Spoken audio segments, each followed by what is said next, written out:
Good afternoon.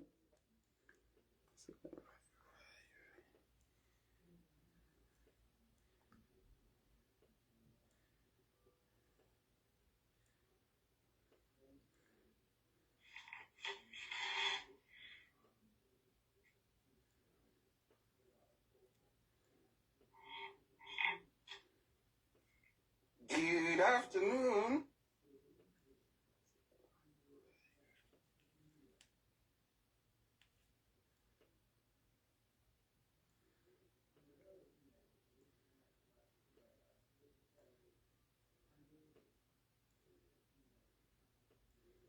I'll be with you in a minute. I'm trying to type the numbers so that I can pin them. 01. Okay, let me see if I can pick them from here. Milka Mudzipurwa, how are you, daughter? Happy New Year to you. Happy New Year to you. How are you? Murisei say, how are you? Compliments of the new season, guys. Nasi tinotsika tsika magarden evanhu. Julius. Magadzirira kutotsika magarden evanhu. Ngatiregerei kudaro tapinda muna 2022. Let's start it at a good note. We only want to kuonesana kuti tingodzidza bhaibheri. Nhasi isvondo masikati, so vamwe vedu hatina kuenda kuchechi. Manjeya Iris Ethel, how are you? Rafi Mwaruta, ndeipi. Aiwa, hatitsike mugadheni. Iye anokuvhunduka chati kwatara hunge uine katurike. Kana uchifila kuti kana vanhu vachidhiskasa watsikirwa mugadheni makoka, hunge uine katurike kauinako. Anotida Ishe, how are you? And anotida Ishe zveshuwa. We are into 2 days into the year 2022, and a happy new year to you all.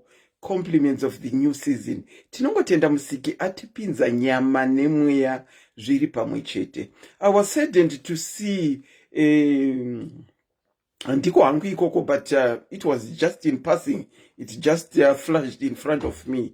I think it was a few hours into 2022 vachiti tasiwa ne one of us. It saddened me so much kuti she had come this far, and a few hours into 2022 she goes to be with the Lord. Nematambudziko kune mhuri, such a beautiful girl. I think makamuona musikana kune vanhu vari kufashion police. I think makamuona musikana anga akapfeka dress white. I think anopinda apostolic faith, dzechipostori. A beautiful girl. May her soul rest in peace. Kupinda nenyasha zveshuwa, kupinda nenyasha. Hakuzi kuziva kana kugona kwedu kunge tichipinda muna 2022. Tinotenda. Makaitamba seiko new year? Makapinda seiko? Kudhara taita basa, ndinoziva kuti kumusha kwaive nemabhini esimbi. Taita basa rekuburitsa mabhini esimbi tigomarova kana 12 dzachaya. Zvichiriko here? Zvichiri kuitika izvozvo. Sorry, excuse me. Shedzai vanhu vemadzisvondo. Ana iyoko vadzoka here? Vambotionesawo netopic iyi. Vemadzisvondo muripo here? Timbokurukura ne-speaking in tongues. Speaking in tongues. Ona ndaita blunder. I've given out the number, and yet I haven't even switched on.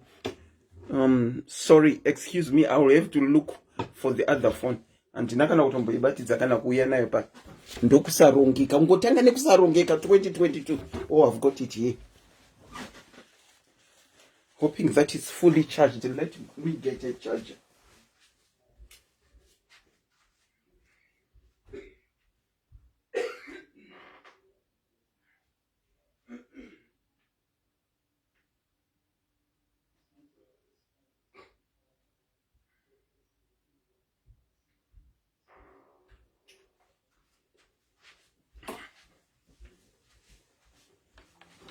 akomana tangotanga nekusarongeka 2022 zvamunoona zvakadai zvinova zvatisinga encourage, especially from Auntie Selina hatizvi-encourage.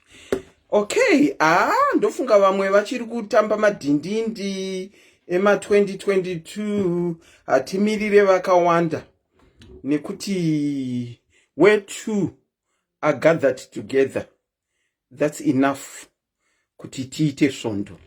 We don't have to have a multitude of people. Kana titongori tu aiwa tinenge zvinotofamba. Margaret Munyanyiwa, how are you? Manjea Iris ndambokumhoresa. Patricia Ngobeni, how are you? Simon Katsanden, a happy new year to you too. Makaipinda seiko Christmas. Tinotenda na Simon kana tichikuona ikudai. Tinozewa kuti takapinda tese. Julie Jules, how are you? Speaking in tongues at teacher nzwisisi. Anzi china Julie Jules. Anza teacher nzwisisi. Ati zvinzwisisi tese saka tationesane. Poshia Marauma era, happy new year to you. Elizabeth Mankutli, how are you? Murisei say. Okay, the name is Auntie Selina. I am your host and presenter this afternoon, the 2nd of January in the year 2022. Mildred, a happy new year. Chipo, Deipi, Murisei say. We are into our 2nd day. I hope and pray that everyone has made a decision that 2022 will be totally different for them. Maimuku Mtsande from Botswana. Maimuku Katsande from Botswana. How are you? Emily Magwenzi Murisei say. Vimbai Ndeipi. Fabi, my personal person. How are you? Hey, Fabi, I'm missing you too. It's been a while since we spoke. Shami Mapani, Agnes, Mare, Ndeipi, Betty, Joao, Ndeipi. I'm doing good, Fabi. Did he write? I'm hoping Uri write. Okay, we have said we are going to talk about speaking in tongues. Let's kick it off. I think, Kathy Huchutiri, Uri say Fei, Ndeipi. Let's kick it off. Speaking in tongues. What is speaking in tongues? Chi Chinombonzi speaking in tongues. I'm hoping that you have got your Bibles ready. If you are well versed with the topic that we are talking about, you can call in. Pane number dzandaisa pasapa.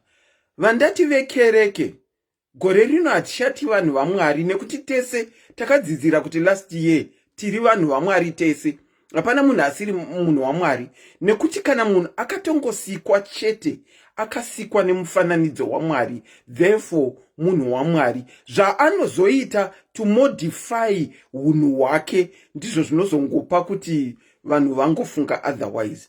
Saka ndati vekereke pane number iripo, and then the normal number that we use every day ndiyo the rest of us vasinganyatsoziviwo but vada kushare kana kuti vane mubvunzo. Kana uine mubvunzo ndinohopa kuti pane vekereke varipo vachazotipindurawo.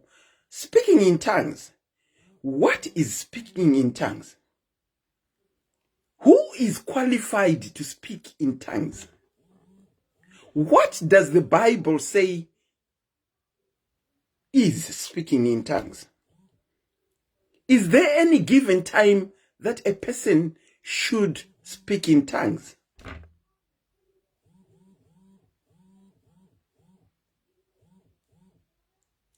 Tati, what is speaking in tongues? Who should speak in tongues?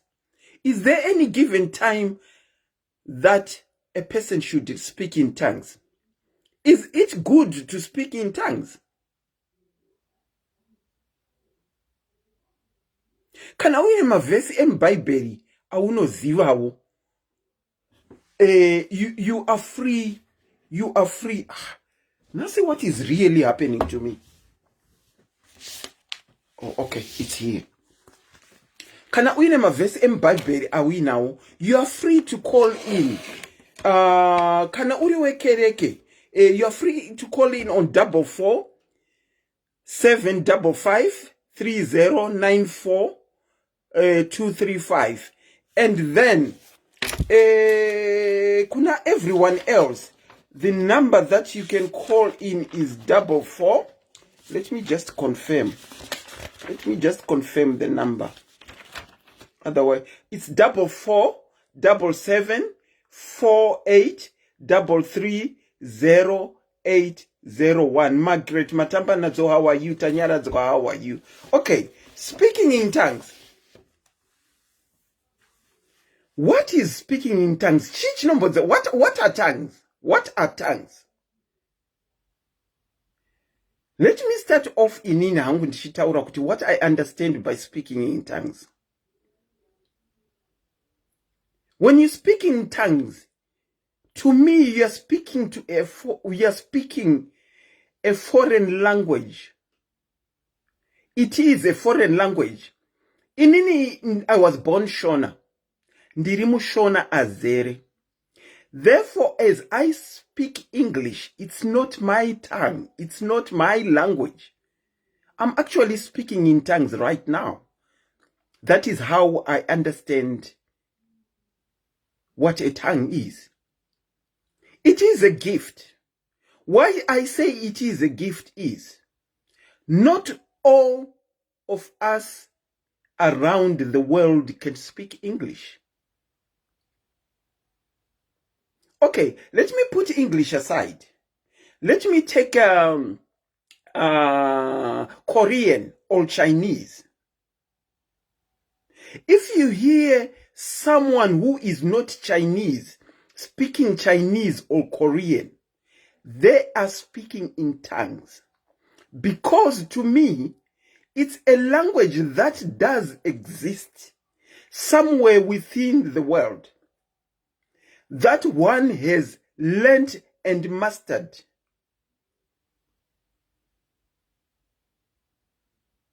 And speaking in tongues, usually they should be someone who should be able to identify the language. Saka kutaura nendimi. Ndimi rurimi rinotaurika somewhere else pasipano. Rinotokwanisa kuidentifyiwa nemumwe munhu kana wataura. Ndapa example ye Chinese. Ndambenge ndatanga ndapa example ye English kuti as I am speaking in English right now, I'm actually speaking in tongues because that's not my language. That's not my tongue. I speak Shona, ndotaura Shona. Saka ndiyo tongue yangu inini. Saka kana ndichitaura Shona, kunyangwe ndikaenda mu English church, ndikanotanga kutaura ne Shona, I'm actually speaking in tongue because the tongue that I'll be speaking does exist somewhere on this earth. That is me.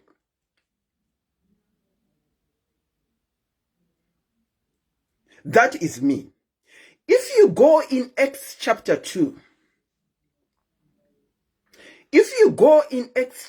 when the apostles spoke in tongues, that is why I want to justify what I have said. I want to justify what I have said, Kuti. It's a language that actually can be heard, that actually exists somewhere. Tikaenda muna Acts chapter 2, if you have got your Bibles. Tikaenda muna Acts chapter 2, kana muine maBhayibheri enyu. The apostles were filled with the Holy Spirit, and they started speaking in tongues. Acts chapter 2. Let's go to Acts chapter 2. Ndirikuzviona zvamuri kunyora pamakomenti. Hatimboendai kuna Acts chapter 2.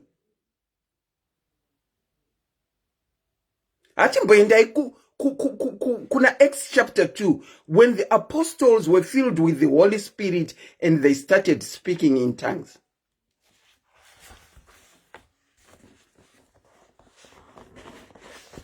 Tatitiruda kudzidzisana. Kana uine something to contribute, the numbers are pinned below, and you can contribute. I'm merely saying what I understand.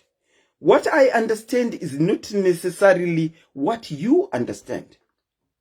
tikangonzwisisana ipapo kuti zvandinonzwisisa inini hazvizi ndizvo zvaunonzwa iwewe, then we are okay. Inini, I'm not going to come here and say what I am saying is the right thing. Neither anyone who is typing in the comment section will I say what they are saying is the wrong thing. It's zvaunonzwisisa iwewe. Okay, I was saying muna Acts chapter 2. What happened in Acts chapter 2 is, and why I say it's a gift. It's a gift to be speaking in Chinese. That's a gift. Because not all of us will be able to speak in Chinese. Saka ukanzwa mushona utaura hi ha ho. That's a gift. Kutaura ndebele chaiyo, it will be a gift. For some that can speak Shona and Ndebele. Speaking in Ndebele is a gift. Not of all of us will be able to speak in Ndebele. Okay, we are saying let's go to Acts chapter 2. What happened in Acts chapter 2 is, inini handikwanise kuverenga saka whether I feka magirazi or not, handikwanise kuverenga saka ndingatotora time ndingodai ndinosquinta my eyes when I read. Muna Acts chapter 2, the Bible tells us that when the apostles were filled with the Holy Spirit, they started speaking in tongues. And when they spoke in tongues, the multitudes that were there identified the languages that they were speaking. Vakatoti, kwava zvavanenge vari kutaura language yedu, ivo vasingabve kunzvimbo dzedu, zviri kufamba sei. That is Acts chapter 2. That is Acts chapter 2.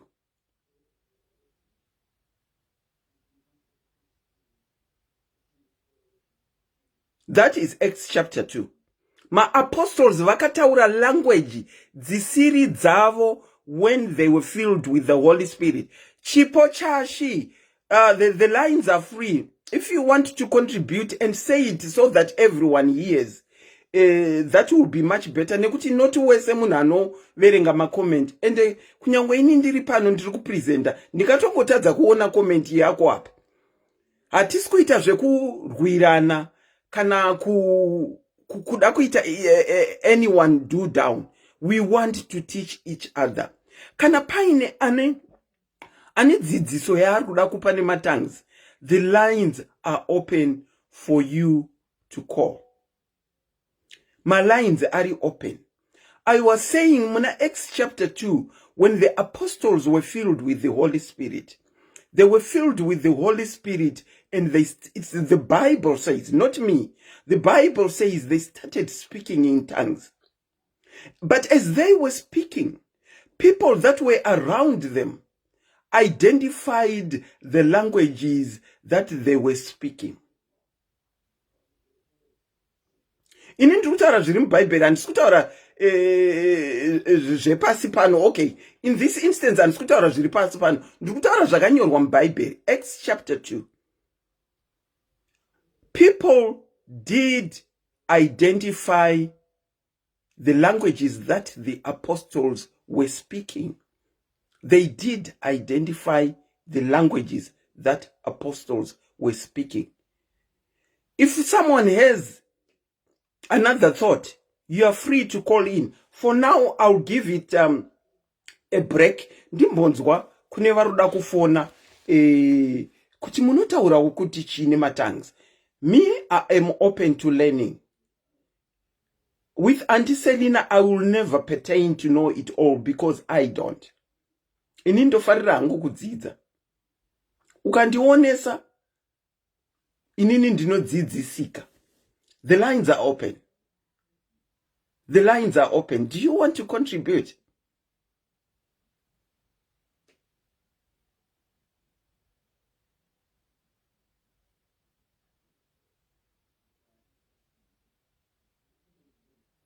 Hanzina Mildred Chitsatse, speaking in tongues is a form of communication. Is a form of communication to God. I don't deny that. I'm not, that I don't deny. I 100% agree with you. It is a form of communication with God. Ukataura nendevele, uchitaura na mwari wako, it's a form of communication. Ukataura nechikorean, it's a form of, that I am not denying. I totally agree with you. I totally do agree with you. Hapana chandinoramba. Is there anyone who wants to call? Kana kuti, ivo vanhu vemakereke, uyai mumbotidzidzisa zve.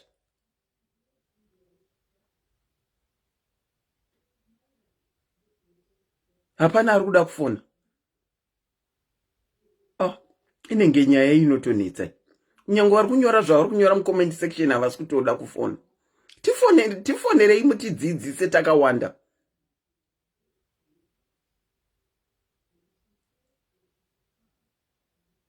Kana kuti ndoenderera hangu mberi nezvandiri kutaura ini.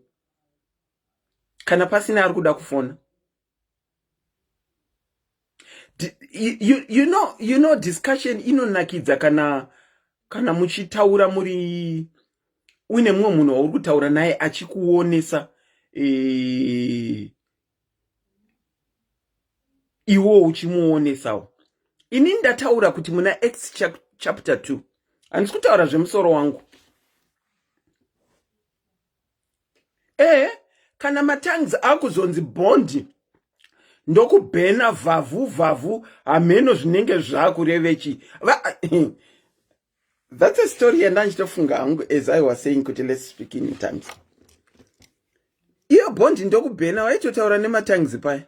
Nekuti we were able, according to Acts chapter 2, we were able to identify what he was saying. Although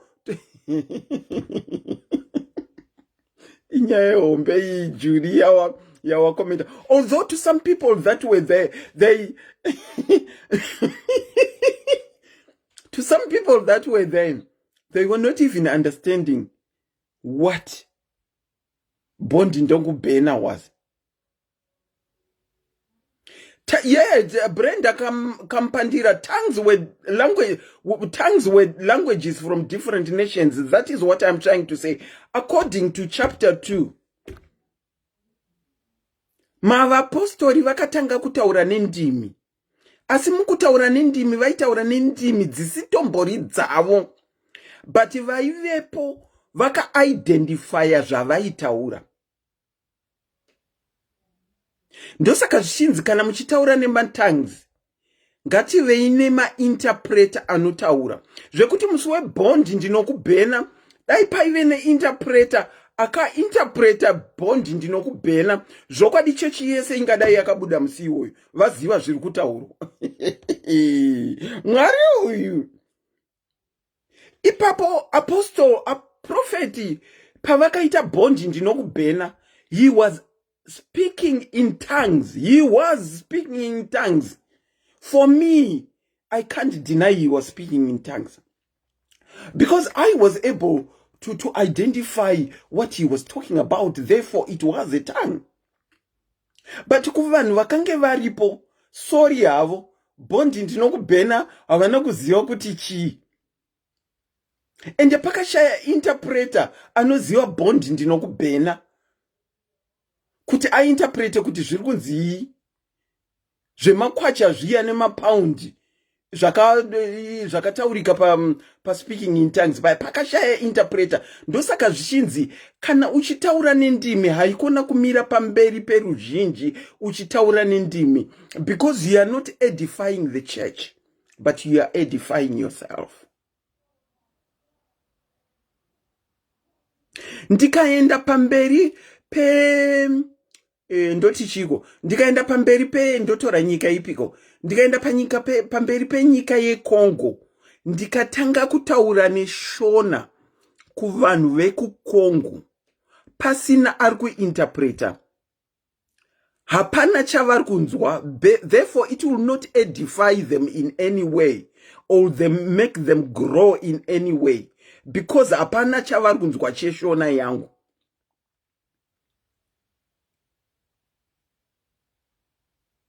Maybe the tongues were meant for us but not for the church. True. True, it might be.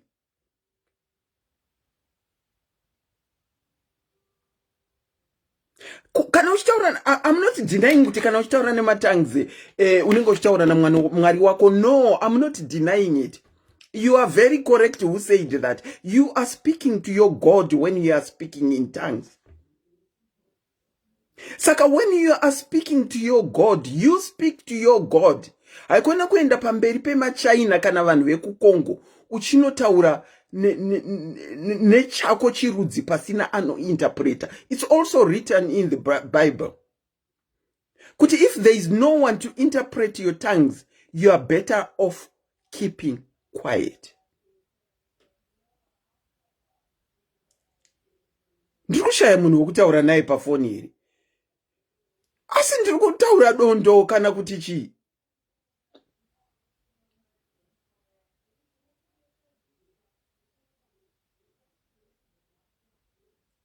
Apostle, prophet paya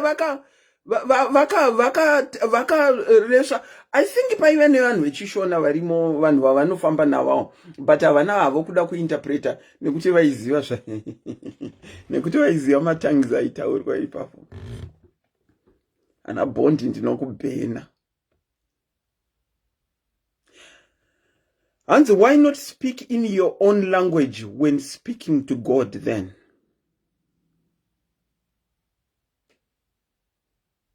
As we said, it's a gift. So if you have got a gift, why not show your people? Why not show it? Unogona kutaura ndinogona kunamata nendevele.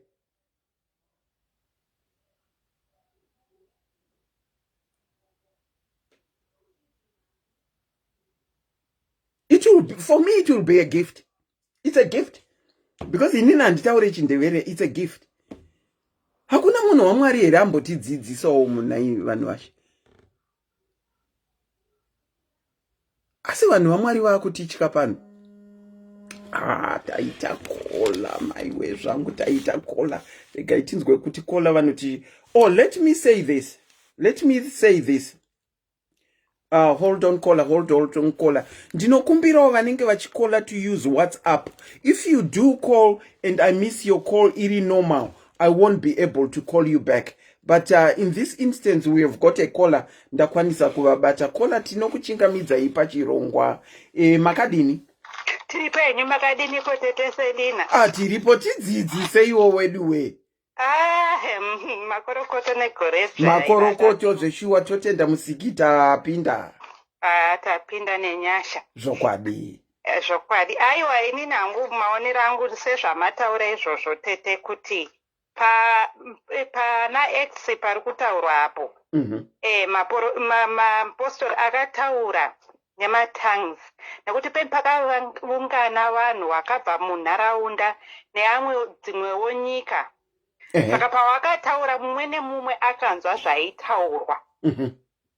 Asi matongues aakutaurwa mazuva ano hapana anonzwa zviri kutaurwa. Asi makireke mazuva ano anoti zvone havachashandi negwara, wakushanda nemweya mutsvene nekuti they are now anointed with the Holy Spirit. Saka ivo havachashandise gwara, wakushandisa Holy Spirit. Saka zvavanotaura zvinonzwika ne-Holy Spirit buds. But apa mama, muna Acts chapter 2, it says, when the apostles were filled with the Holy Spirit, they were able to speak in tongues. Saka ipapo maapostoli akatofirwawo neHoly Spirit. Saka Holy Spirit yakafila maapostoli kuti vataure language yaka-identifyiwa nepublic yaivepo. Different Holy Spirit here to now. It would appear so because the Holy Spirit that's operating now, the tongues, we cannot understand them. And they are not edifying the church, as you said. Saka uchibvunza kuti who are they edifying and for what purpose? Mune machechi anonzi kana usingataure nendimi haukwanise kubata chigaro, haukwanise kuseva in the church. So it's a means and ways of separating people.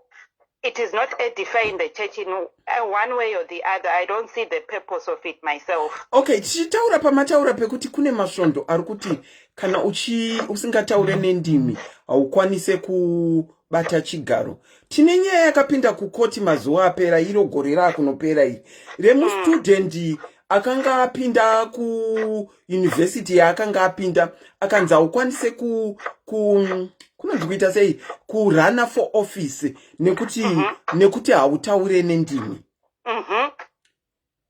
Saka there you go. So you now say kuti azvizi zvekuti tiri kunamata Mwari, asi it's a way of separating people. Kuti isusu tiriwe elite tine phone number dziri special dzinopinda kudenga iwe haunadzo. But salvation is meant for everybody. That is very true. Ndina someone chipo hanzina chipo chashi. It was God's will kuti vanzwe. Saka if it was God's will kuti vanzwe at that particular time. So when people speak in tongues now, it's not God's will for people to hear. It's not God's will. Chipo, is that what you are saying?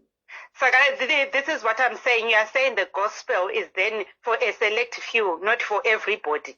Pane vanonzwa kuna Mwari kupfura wamwe. Can you see there's a lot of separating of each other? Mune rimwe inandiwaziwe mavhesi asi ndinowerengawo bhaibheri. Pane munhu anonzi apinda muchechi asina kupfeka zvakakwana, asi a poor person enters the church and the one that comes who's dressed richly ndiye anopiwa chigaro chakanaka. People pay attention to that person. This is the same with these tongue issues. Wane matongues vari kupiwa zvigaro vari kubatwa zvakanaka. Iwe kana usingataure nendimi wakubatwa nerusero rweroko. Asi salvation came for everybody. The Bible came to edify everybody. The word came to edify everybody. Asi imi makutaura matongues enyu mega as an elite group. For what purpose? Wow. I hear you, mama. Pane zvamuri kutaura, I get you, I hear you, and I agree with you.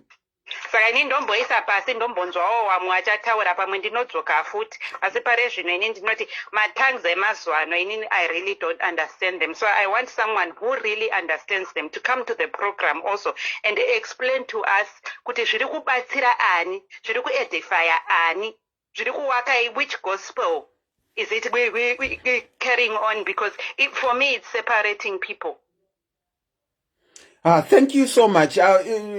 Mukadzokera mu comment section sezvamataura. If you have got something again, feel free to pick up your phone and call. But thank you so much for your contribution. Tatenda. Bye-bye. Tatenda. Hanzi, kwai mu comment section pane mumwe ati pane mamwe machechi akuita zvekudzidzisa vanhu kutaura ndimi ariko. Do you want me to name one? Yandakambopinda inini. Ndikanzi tinokudzidzisa kutaura nendimi. When other people were speaking in tongues, one of the prayer warriors, the whatever, as they were moving around, ini ndakangonyarira hangu because ndaisa understand kuti zviri kuitika. Zvikanzi Mwari ngavatiregerere. Sister, I can see you cannot speak in tongues. I can help you and teach you start speaking. Ndikuita zvaaita. I can help you and start speaking in tongues. Church iri kuZimbabwe. Ndanchiri kumusha ipa. I can help you and teach you to speak in tongues. Can you say this after me? Akati, can you say after me? Achiri matongues ere iwa.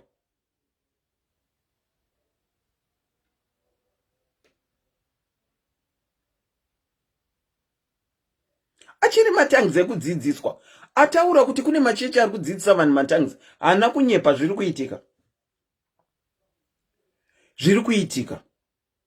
For me, speaking in tongues is a gift from God.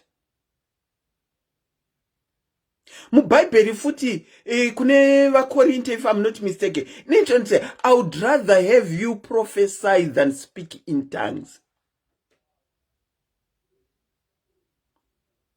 I would rather have you prophesy than speaking in tongues. Do you want to contribute? The lines are pinned below. You can call in and say your bit that you understand.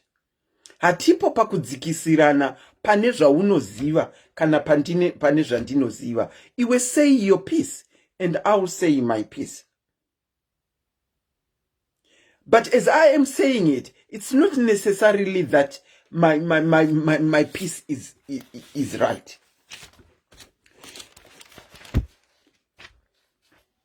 Kana paine ane Bible anokwanisa kufona sorry, ativerengere. Ndiverengere iwo 1 Corinthians chapter not one for now NG 1 Corinthians chapter 12 to 14. Unonzwa nezvendimi. Ndira kutanga ne X chapter 2. X chapter 2. Ndinokwanisa kuiverenga here apa. I would love for someone to read out what it actually says so that tinofambirana. And our people speak in gibberish and call it tongues. You are very right. Okay, Acts chapter 2. Regaindi try kuverenga so that tino move at the same level. Acts chapter 2 says, when the day of Pentecost came, they were all together in one place. Suddenly a sound like the blowing of a violent wind came from heaven and filled the whole house where they were sitting. They saw what seemed to be tongues of fire and seemed to be tongues of fire that separated and came to rest on each of them. All of them were filled with the Holy Spirit. All of them were filled with the Holy Spirit and began to speak in other tongues as the Spirit enabled them. I think I've got a call. I'll stop there and take this call. Ndinokuchingamidza pachirongwa speaking in tongues. Masquera say makadi happy new year. Kutanga pa verse 1 iyoyo. Aiwa ngatiite ine zviripo. Alright. Saka Acts chapter 2 verse 1. Rinoti shoko raMwari. When the day of Pentecost had fully come, they were all with one accord in one place. And suddenly there came a sound from heaven as a rushing mighty wind, and it filled the whole house where they were sitting. Then there appeared to them divided tongues as of fire, and one sat upon each of them. And they were filled with the Holy Ghost and began to speak with other tongues as the Spirit gave them utterance. They began to speak with what? With other tongues as the Spirit gave them utterance. Okay, go on. And they were dwelling in Jerusalem, Jews, devout men from every nation under heaven. And when this sound occurred, the multitude came together. They were confused because everyone heard them speak in his own language. They were all amazed and marveled and saying to one another, look, are not all these who speak Galileans? And how is that we can hear each our own language in which we were born?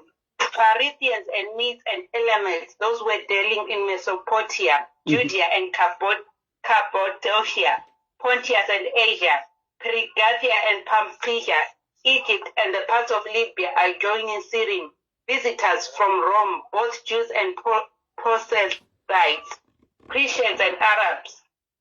We hear them speaking in our own tongues the wonderful works of God.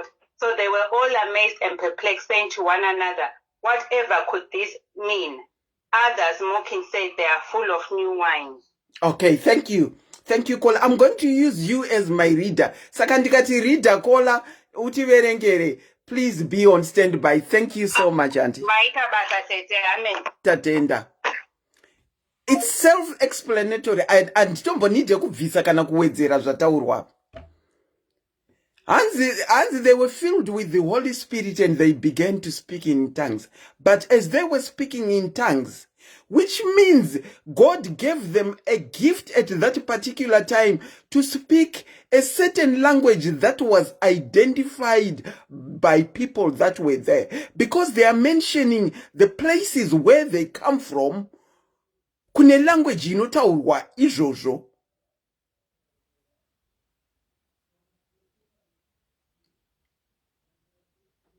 Saka tongue, when we talk about speaking in tongues, if you are not Ndebele and you speak Ndebele, you are speaking in tongues. If you are not Mozambican and you speak in Portuguese, you are speaking in tongues. If I'm not English, I do speak in English. I believe I speak in tongues. Because if I were to go Mozambique, kukazozo yeka Mozambique chaiyo, and I speak in English where they don't understand English, to them it's a tongue. To them it's a tongue. Hazvindibatsire kuti ndinotaura nechirungu kukazozo ikoko pasina ari kunzwa zviri kutaura. I'm edifying myself, not to the people vari kukazozo. Pakutoda munhu wechiPortuguese anonzwisisa tongue yandiri kutaura kuti interpret. Ndokuti vanzwe. For me, that's speaking in tongues. Okay, let's go to 1 Corinthians. Let's go to 1 Corinthians.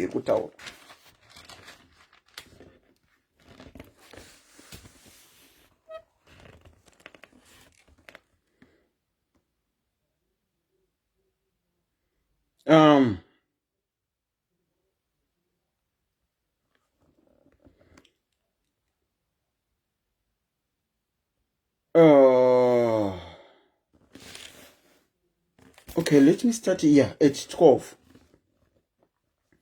Let me start at 12.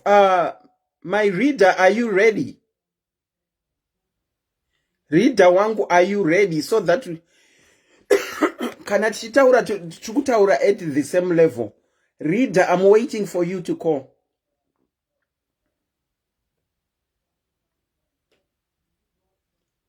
Asi reader wangu aenda kutoilet kani. Toda kuverenga 1 Corinthians chapter 12, which talks about spiritual gifts. It's a gift to be speaking in another language. It's a gift.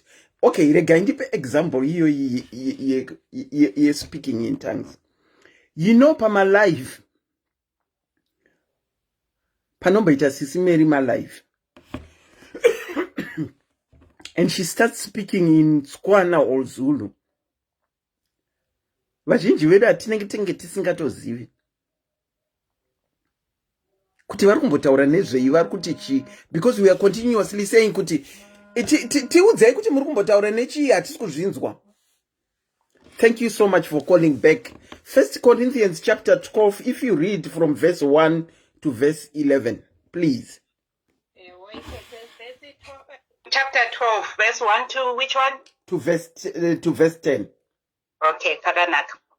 Rinoti Bible. Now concerning spiritual gifts, brethren, I do not want you to be ignorant. You know that you are Gentiles, carried away for these dumb idols wherever you were led. Therefore I make known to you that no one speaking by the Spirit of God calls Jesus accursed, and no one that says Jesus is Lord except by the Holy Spirit. There are diversities of gifts, but the same Spirit. There are differences of ministry, but the same Lord. And there are diversities of activities, but it's the same God who works in all. But the manifestation of the Spirit is given to each one for the profit of all.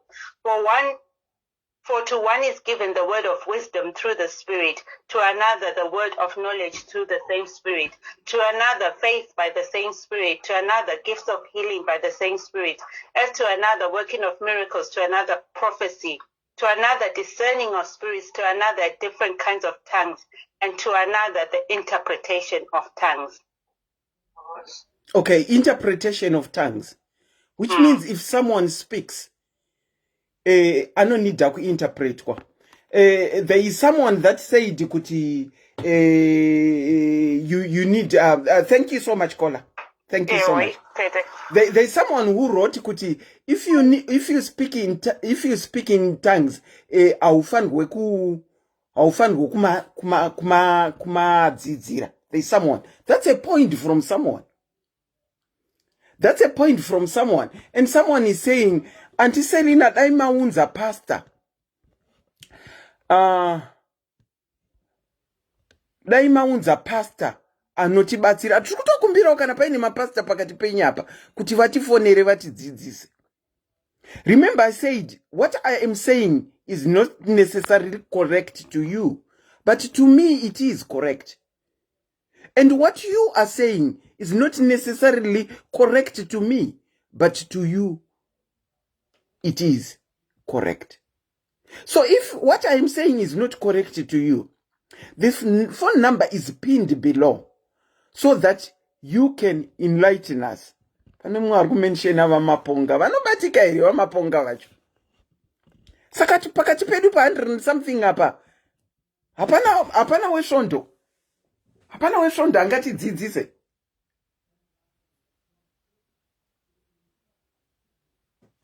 Hapana wesvondo angatidzidzise. Maybe's bells. Call and express what you are expressing. As I said, not everyone will be reading what you are writing. But ukafona munhu wese achinzwa tichinyatsobvunzana zvinenge zvakanaka. Ndosaka pastor vaya vakati haigona kupota muchidzidzira bhaibheri muri mega munoudzana zvisirizvo. But here is my problem. Naivo mapastor vari kutiudza zvisirizvo zvavanenge vachifunga kuti ndizvo ivo to suit themselves. Ndozvatiri kudzidziswa futi machechi amazuwana. Speaking in tongues. Oh, they are in church. Inguwa iko.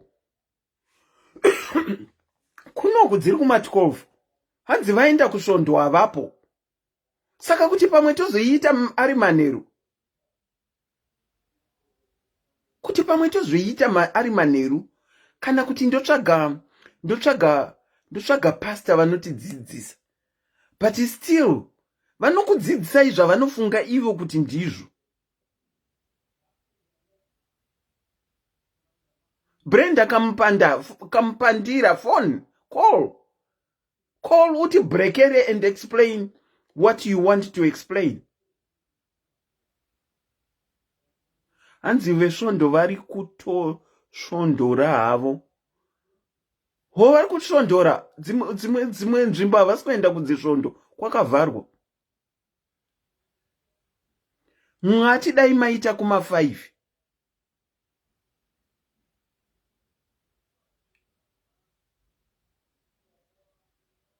Saka tiri kutaura kuti tese tiri pano apa hatisi kuziva nezve-speaking in tongues. Totorelaya oni vari kusvondo ndovotomirira.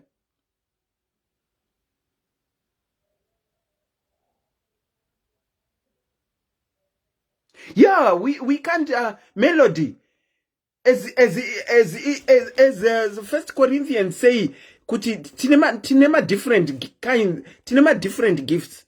We can't all have the same gifts. We cannot. Some prophesy, some speaking in tongues. But it looks like mazuano munhu wese kana wapinda mchechi you should be speaking in tongues. You should be speaking in tongues. Ndo zvako mazuano. Zvakafanana nezvataitaura patakamboita imwe program. Chiti zvaiveko zvataiziva zvakudhara. Isusu tichikura handizvo zviriko mazuano. Hello.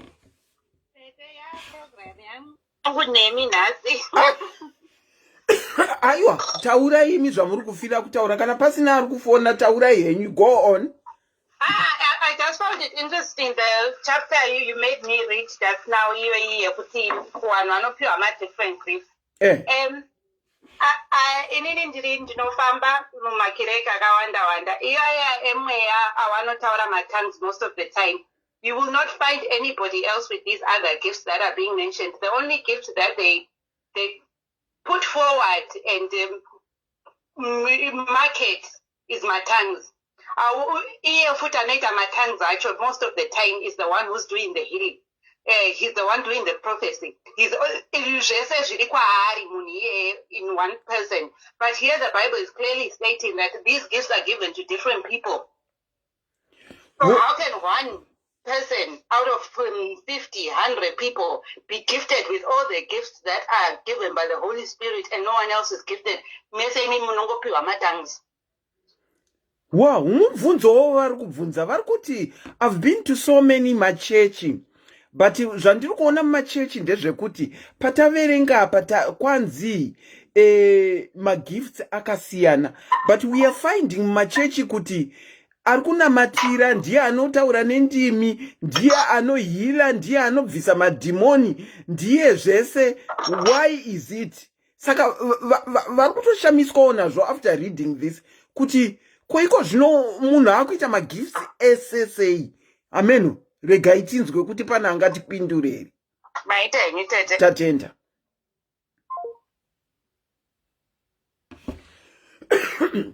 Hanzi sei vakuru vesvondo vaakuita magifts ese? Vanobva mukutaura nendimi dzinenge dzisina kunzwikwa naanyone.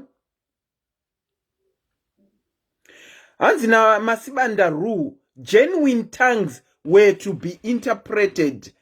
Caller, hold on.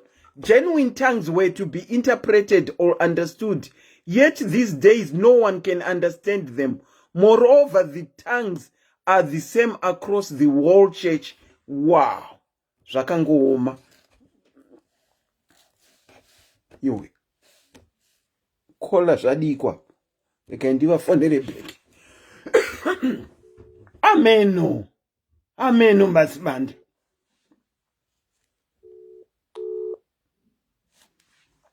Regai tinzwa vambenge vabva mukufona. Pamwe vatora the purpose of today's churches. Vanhu vatotanga kuita zvondishamisa. Vatotanga chivi mbai. Vadecline ko. Vimbai anenge ari kubva kuchechi. Vatotanga kwawabva kuvimbai. Vatangei.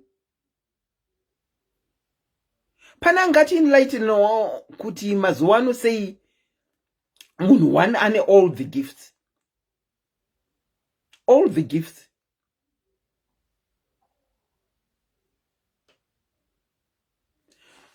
Woraiti mubvunzo wangu anofanira kunge achitaura nendimi ndiani nai vanhu. Ndinyorere mucomment section kana uchida kukola you can call.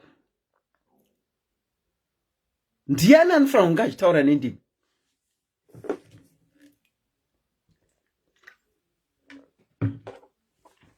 Who should be speaking in tongues?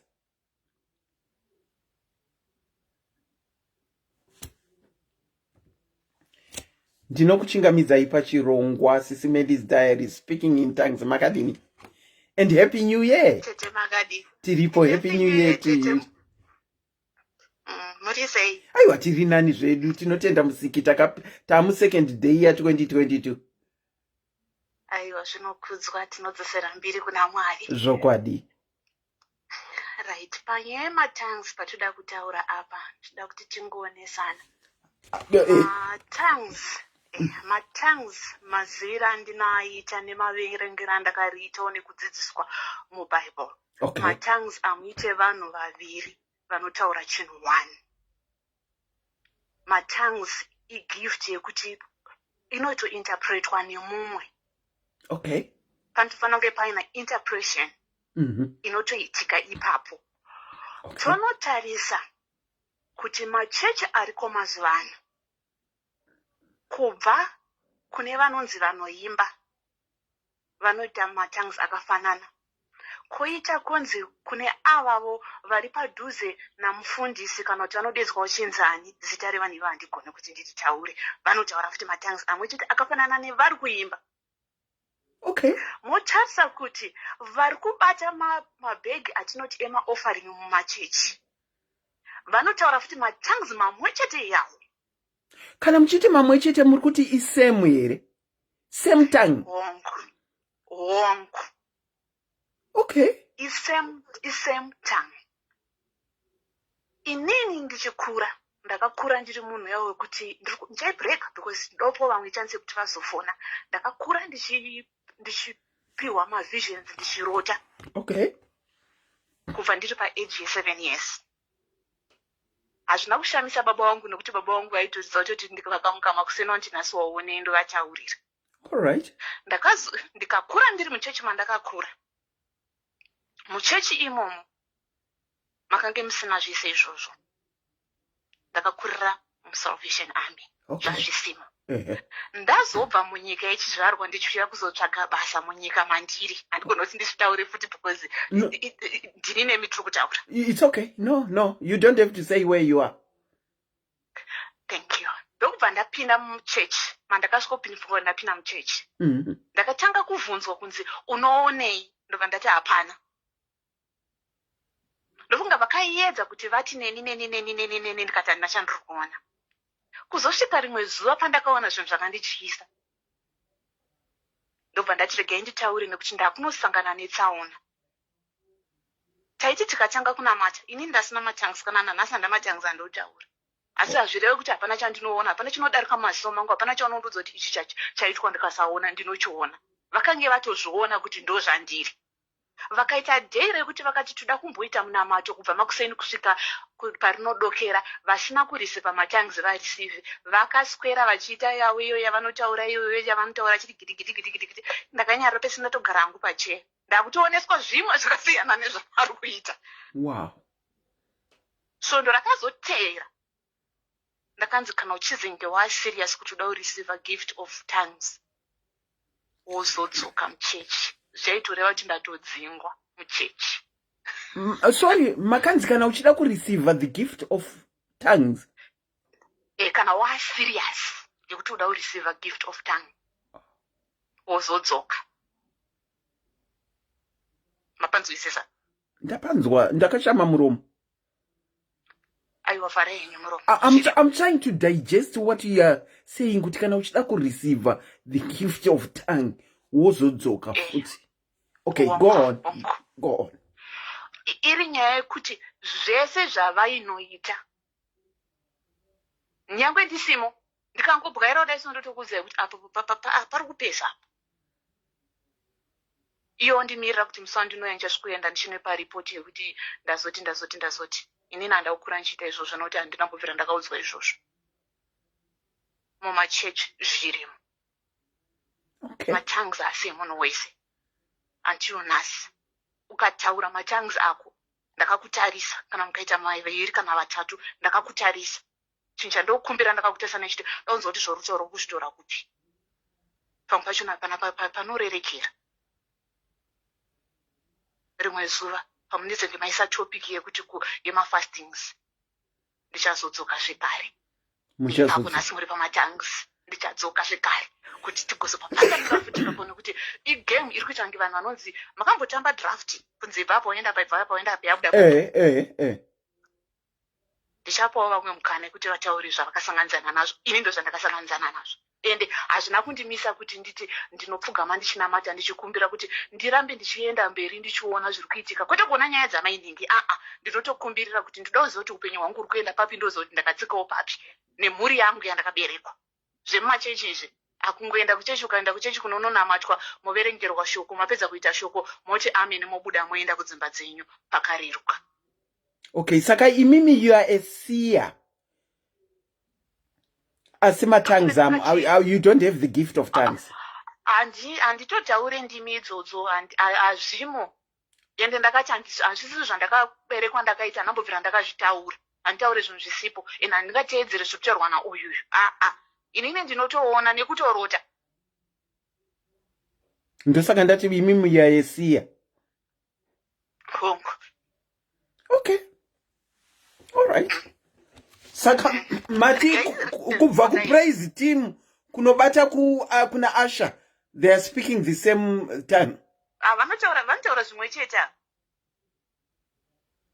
Zvozoenda futi kunobuda kune iye ari kutungamira chechi, mukavateerera anonodzisanganisa asi ukanyatsozviteerera zvoti uri kunyatsoteerera uri chokwadi pamunamato. unozoona kuti iyi nyaya yawani zvichitangira kune ivo vachona vekuti vari kuimbira vanomuimbira ivavo. Bondi ndina kubhena shu. Bondi ndina kubhena. And it's complicated. Thank you so much for your contribution, Kola. Pakaipa. Ndrikuona most of you mu comment section yekuti anti ndaita wrong timing. You might be correct kuti ndaita wrong timing yekutaura. Bondi ndina kubhena. Tinogona kudzodza. Tochingotaura zvatiri kutaura tinogona kuzodzoka nayo futi kumanguva dzamuri kutaura idzodzo. Dzekuma late. Ndanga ndati inini sezvauri musi wesvondo. Tombopindawo. Can you please summarize and you just got here? Hold on. Ndinokuchingamidzai pachirongwa makadini.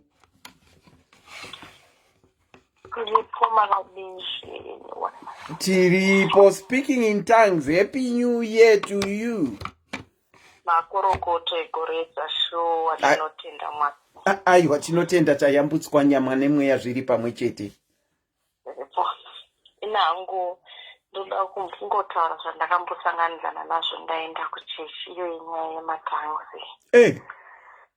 Ndatotora mhuri yangu nasisi tatotakura vana vedu taenda kuchechi. Tasvika kuchechi tatogara maridzo yakarohwa kuchechi. Paridzwa kwakaparidzwa handisiri. Ndobva kwazosvika nguva yekunzi munhu wese anofanira kuchitaura nematanzi.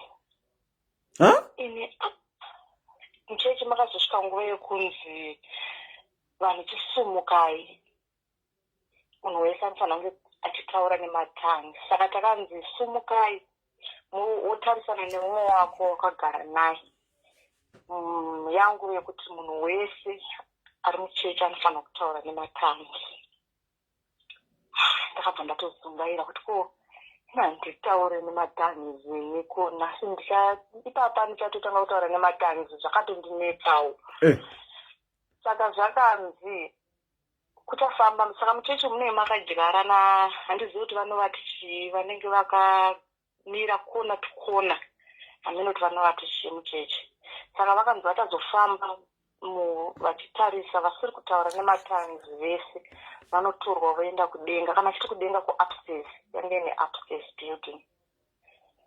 Saka zvakabva zvanzichitaura vanhu ngavachitange kutaura nendimi. Kana ukauya ukapikwa usiri kutaura nendimi urikubva utorwa ubva woenda kuupstairs kunodzidziswa kutaura nendimi. Kola. Nyaya yenyu yamuri kutaura zvakaitika kupizvi? KuZimbabwe here kana kuti kwamuriko? Kwandiri kunoko. Okay. All right. Go on. Saka ndakabva ndatarisana newa99 nasisi vangu vanandinavo. Ndaona kuti handizivi kuti ndisingazivi vanonzi maasha, handizivi vakutouya vakutosvika patiri.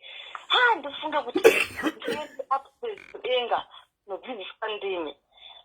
Zvakandirambira.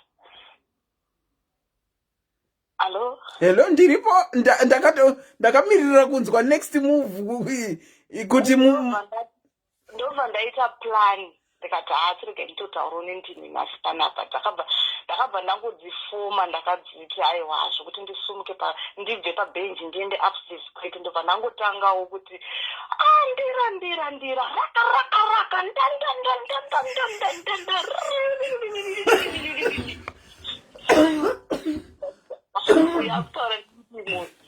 anditaure ndimi asi ndakanyebedzera kutaura nendimi kuti ndisaenda upstairs kwaendeswa vamwe. Andiserina ndakarira nendimi ndikati rika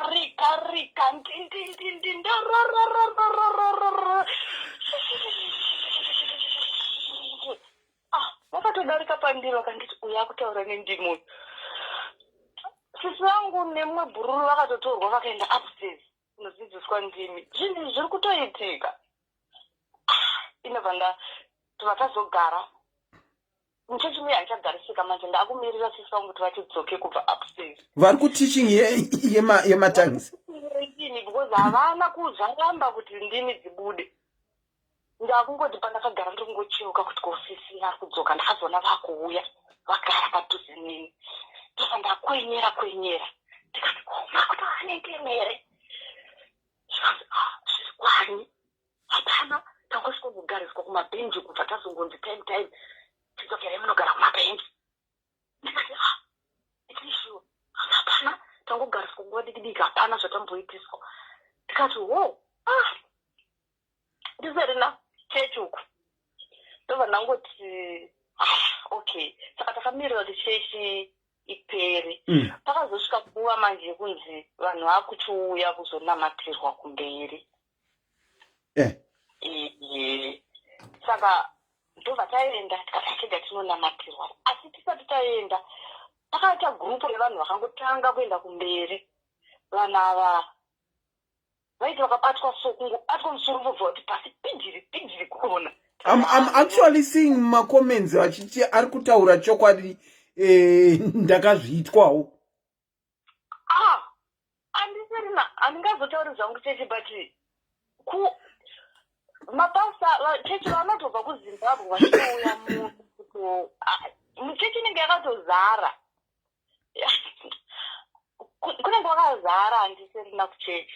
Saka tabva taenda kumberi. Saka tanzi yangu yekunamatirwa kwevanhu manje. Saka pakatanga kuita gurupu revanhu vainamatirwa. Vanhu avaingoti vakabatwa ngogumwa somhanza asi pindiri madhimoni. Ndikati nhasi ndo pari kuperero rangu pano. Ndiendewo vanhu vese vari kudonhedzwa nemadhimoni avo.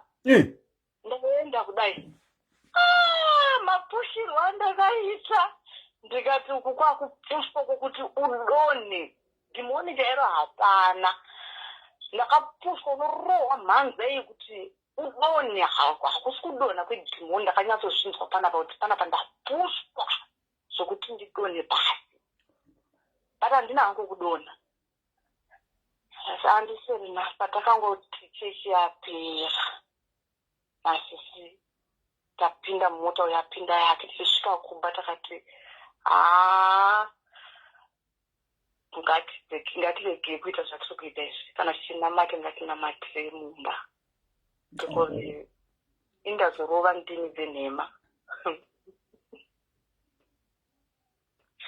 Hatina kuzombokudzokera chechi ikoko. Zvakabva zvangoperera ipapo. Wow. Vamwe vari kutikola taurai chechi. Tamuna 2022 let's learn to say out machechi akadai.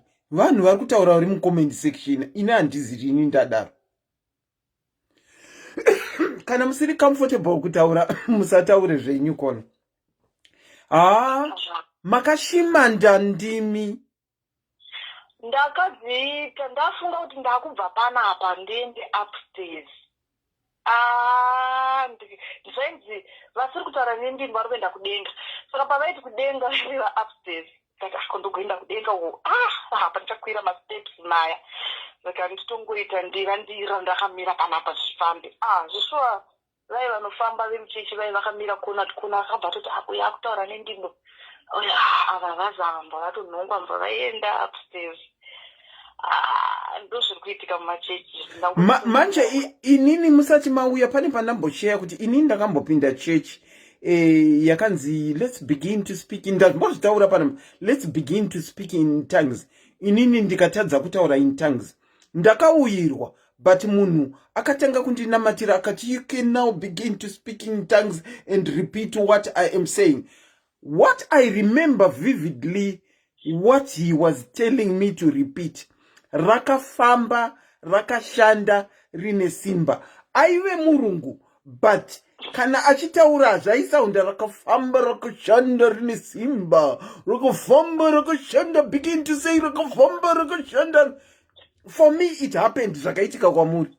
Zvokudzidziswa ndimi kwandiri, but I still vividly remember it was a rakafamba rakashanda rine simba. Ini yangu chechi yandiri kutaura yanga iri Rema. Ndakange ndaenda kurema yaipindirwa pa Mount Pleasant Hall. Vanhu vari ku Mount Pleasant vanoziva kuti Rema ichatanga yaipindirwa pa Mount Pleasant Hall. Taigara ku Mount Pleasant, pa Mount Pleasant Hall. Ndakaenda kurema ndikanodzidziswa matangs. Mine was Rema. Whether they are still doing it or not, I don't know.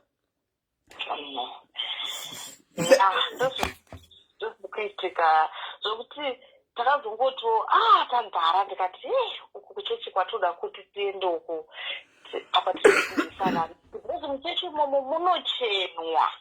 munochenwa ndine kuti misoro inenge yakagadzirwa because handizive vakadzi vanenge vari kufandira vanenge vakaita everyone anenge ane manails vakagadzirwa manails kunopfekwa masuti ekuti vanenge vakapfeka zvakafanana unenge mapling socks mahigh heel kudai o saka I think every week vanochinja masutu like I don't know how to explain but uyu Tambu, sorry, hold on call, ari kuti Rema ndakamboipindawo waimanikidzwa kudonha kana uchinama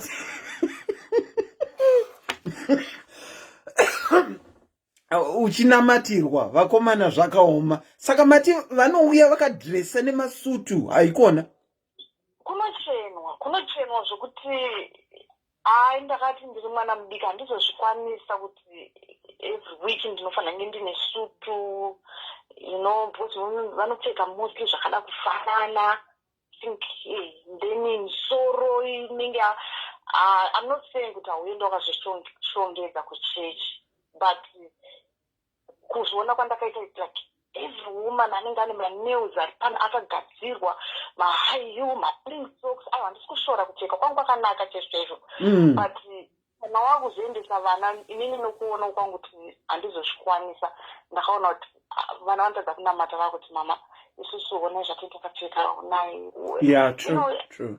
Yeah, so those are really unfair. Wow, thank you so much for sharing your story. Saka muchiri kushimanda here? Akana saka zvinhu zvomusiwa hayangetori fake yakatoitika ipapo chete aiwa haina ndishimande. Yanenge nyaya ndingade kuenda kudenga kwaitaurwa kunzi wasiri taura nendimi uri kuenda kudenga uku upstairs uko ndikati ndimbokwira masteps ndienda kudenga kumutaurwa uko maya reka ndisungurito thank you so much, caller, for calling, for telling your story, and I wish you all the best in 2022. Thank you, Thank you. For those that are just joining us, what we are discussing today is speaking in tongues.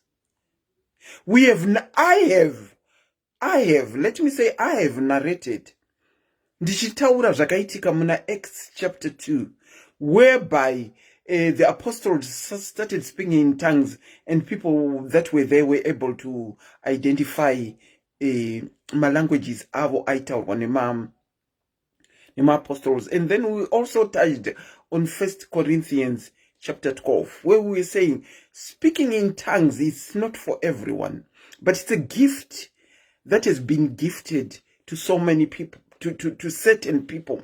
But because we are now seeing that everyone is trying to speak in tongues, and if you can't, wakutodzidziswa. Mama vapedzisira kutaura vakatoshimanda vasingadi kuendeswa upstairs kunodzidziswa kunamata. Saka vakatotanga kushimanda to avoid to be taken up. That is what we are discussing. We have also seen in the comment section. Let me take this call. Ndinokuchingamidzai pachirongwa SIS MELLY's Diaries. Happy New Year. Welcome to the program. Happy New Year, Auntie Murisei. Ndiri right, Murisei. Ndiri boss Auntie. Aiwa, ndakuziva.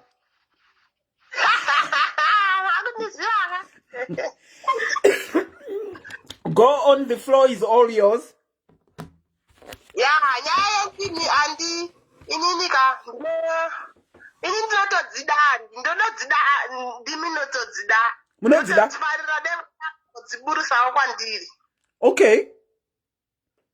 And inini ndaka experience this year last December wakutopera pane musikana anoshandira tsitsi murungu wangu anditi.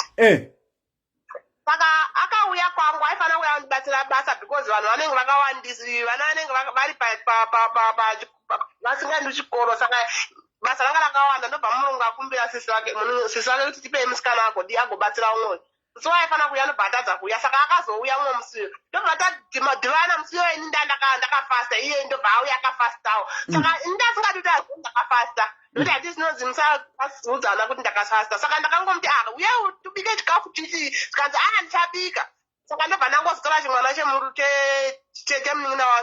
chemwana chemurungu chimwe chacho shona yake yakunetsa kubuda vedu vegara mujonu. Kana yakunetsa kubuda you can start speaking in tongues yaunogona iwewe taura netongue yaunogona iwewe. Okay, then I took the child of my boss's sister to go and pray in the room. Yes.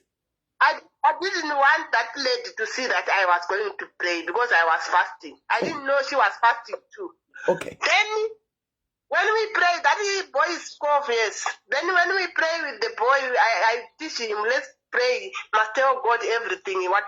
Then we were praying. Then she noticed that we were praying in the room. Then that lady, she noticed that we were praying in the room. Then she said, after we prayed, then when we come out, she said, you were going to pray. Even me, I'm fasting today. I wanted to finish at 12, then we're going to eat together. Okay. Then I say, I'm also fasting. Then she say, let me finish at 6 when I'm going, because we are also fasting. Then we continue fasting together. Okay. Then after that, 3 o'clock we pray together. Okay. We prayed and so kuti unotofila kuti Mwari atovapandiri pane pogwa paunonzwa kuti Mwari swa atoripandiri izvezvi. Then she started talking nendimi. She's talking nendimi. Saka ini ndakuda kuteerera kuti munhu uyu avamutevere saka ndada kuteerera kuti ndasikachanamati manje ndandamira ndobva ndangonyarara ndingotaura zvokunamatawo but kwete zvekuramba inda mberi ndoona munhu atova mundimi. Saka tapedza mutevere saka ndasingachanzi manje ndakati tachisindevere chakutaurwa ngatova ndimi. After that ndakangonyararawo the other day ndobva ndazoendiswa the following day ndobva ndazoendiswa kupi ukoko kuna sisi wacho nomurungu wangu sikazi nanotamba nevana ukoko vachiswima vana nomurungu wangu taenda koko ndobva ndazomubvunza ndikati iwewe ndakakuhostaura nendimi iwewe zvine zvimboita sei ndakafara ndikandoda kumbonzwisisa kuti chiriitika panyaya yendimi ndobva zvanzi unenge uchicomunicata naMwari saka sayanzi ndikati saka zvazvinzi kudii naMwari ndobva yati kai angachitaura neni zvasinei newe asi neni naye tatingonzwanana ndikati inini shuwa ndimi ndinotodzidawo ndotonamata kuti Mwari ngaacha kuti nditaure ndimi kwete dzefeki idzi inenge like business vatori kuvanhu vanotaura zvefeki asi kana ukataura ukanyatsonamata pana Mwari uchisiya zvose zvakaipa ndimi dzinotoburuka pamutumbi wako ende unenge usingafeki saka vanhu vakutora advantage vakufeka vachidana vanhu kumachechi avo mazuona manje zvakuitika but ndimi dziriko anti mati ukanamata kuna Mwari ukasiya zvakaipa unototaura nendimi saka ndozvomotoitaka motonamata kuna Mwari zvakasimba mosiya zvakaipa. Ini ndodzida ndoda kucommunicata ndimi dzine advantage because vavengi vakana kuti vavengi vanenge vasingachakunzi kuti uri kuti kudii na Mwari meme tocommunicata muchidayo yani mazuona manje yeah true. Okay. Ndimi dziriko vanhu vanoshandisa ndimi nenyaya yekuti vamwe vanodzifeka mazuona manje but dziriko ndimi ndinotobhiliva kuti dziriko dzinosvika pane munhu apadhuze naMwari tinopuhwa zvakasiyana siyana mumwe anoroswa mumwe anonzi imba muchechi mumwe anoitwa ndimi saka nhaikola mati ndimi dzinosvika pamunhu apadhuze naMwari saka muri kundoudza kuti inini handisi padhuze naMwari. Is that what you are trying to say? Aiwa, it depends kuti Mwari anotaura nemi sei not kuti hamusi andi. Aiwa ndozvamataura kaimi ndikutaura zvamataura kuti ndimi dzinoitika kumunhu apadhuze naMwari. Nenzira yakewo kana Mwari akati vataura nendimi pane vamwe vanopiwawo neimwe nzira yakasiyana but unazoona zvakafanana nematalend edu anouya nenzira dzakasiyana ipapo machi zvakafanana nemachi like zvipo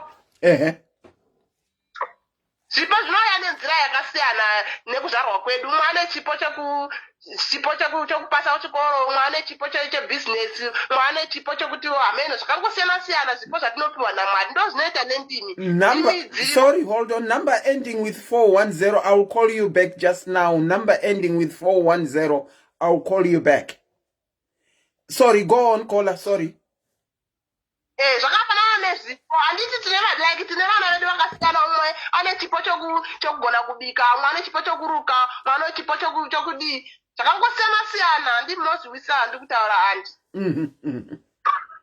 saka imimi kana muri padhuze namwari mwari wenyu anogona kukuwirai like zviya zvekuti zviratidzo zvokuratidzwa wakatogara kana kuti wakavata worota hope dziya dzozoitika kana kuti vamwe vanorira nemweya vamwe votaura nendimi mawira anoita mwari nenzira yake achida kukuzivisa kuti chii chiri kuitika saka ndimi ini ndinobhiliva kuti dziriko ende ndinobhiliva futi kuti kune vamwe vanhu vanodzifeka dziri izi kudzifeka unongotaura rurimi rwausingazivi ndakarika wabona very fast kana kuti slow kuti vanhu vagofunga kuti ndimi aiwa ndimi kuvako dziriko kona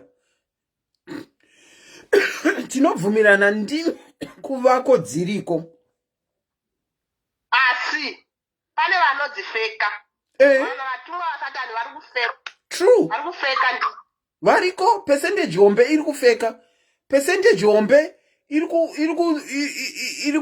kuita ningirikini iri kuita bondi ndina kubhena vatumwa vasatani wavo vanenge vachishandiswawo nasatani vachida kuita sokuti vanhu vamwari but zvakaoma andi but ndimi inini kandinotodzida musikana yeye wati kutaura aitotaura zvechokwadi kwete kuti anga andifeka there was no need kuti andifeke because inini yairi first time kuti asangane neni first day pabasa pangu saka there was no need kuti andifeka anondifeka for what reason saka vese vari kungotaura iwo anti wabva vakangotaura pakachikuti bondi ndina kubhena yavo what made you think aitaura ndimi dzeshuwo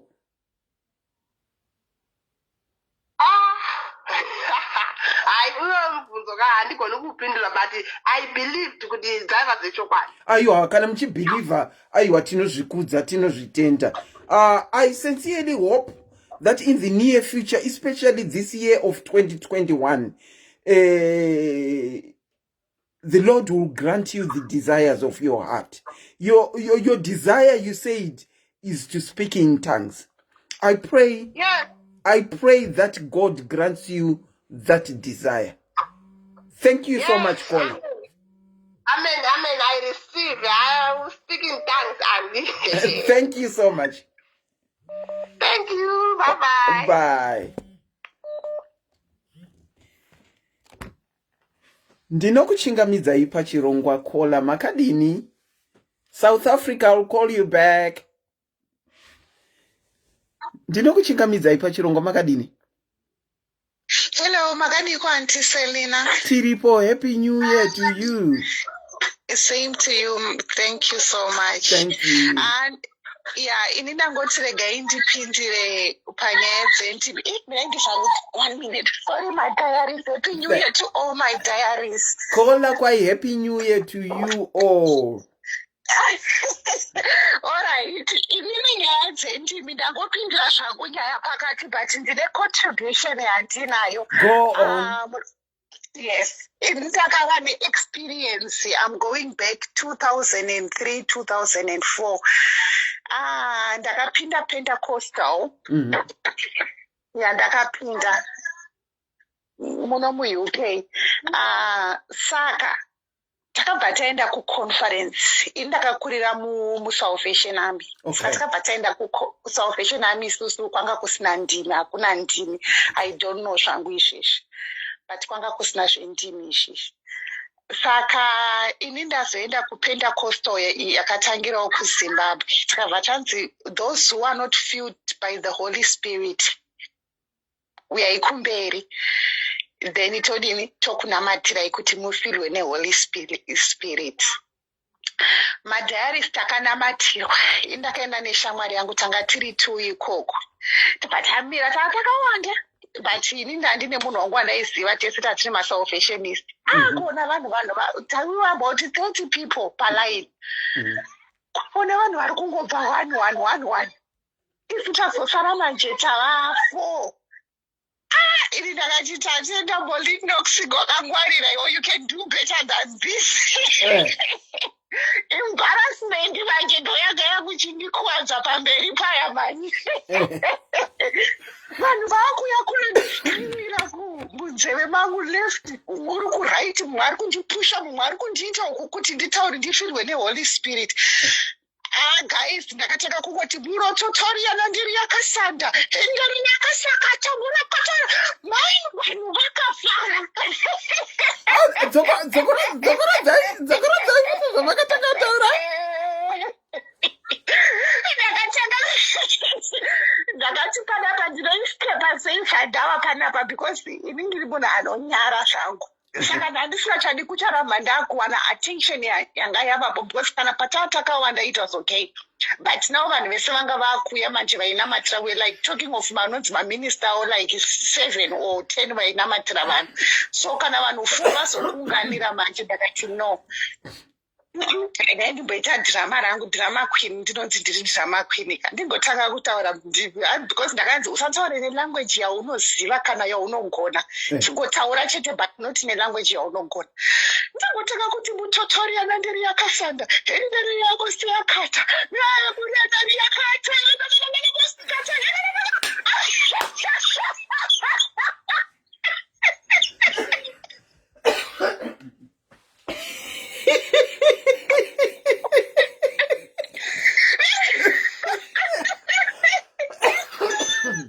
I'm sorry.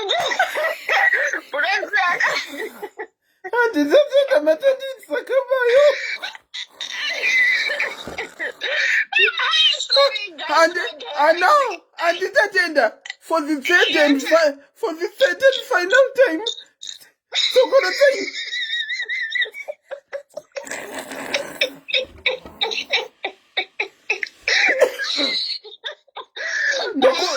Ndokumbirawo dzokurodza indimi dzenyu for the third and final time.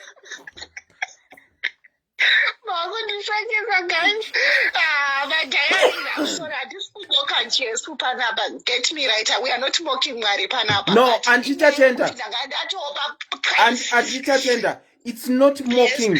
We are talking reality of what is happening. It's reality of what is happening out there. Ndokumbirawo mudzoko.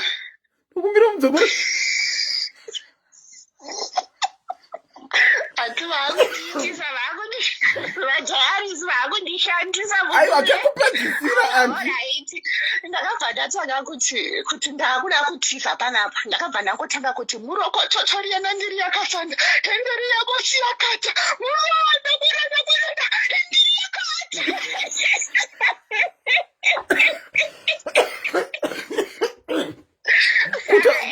kutozoita muchikwidzawo voice kupika zvamakange maona zvichiitwa zvanaka ndationa zvaitwa because ndandatopa nguva isingachatoiti because ini ndinonyara ndandisingazoni kuti ndinge ndiripo manje saka chepane yapo ndo yakazogara vanhu 2 ndo vakazotongogariswa pasaidi vakangozongonzi mucharamba mechingonamatirwa mechibatsirwa akazopedzesera amwe paracetamol because anga anzwa kubatwa nemusoro ikoko.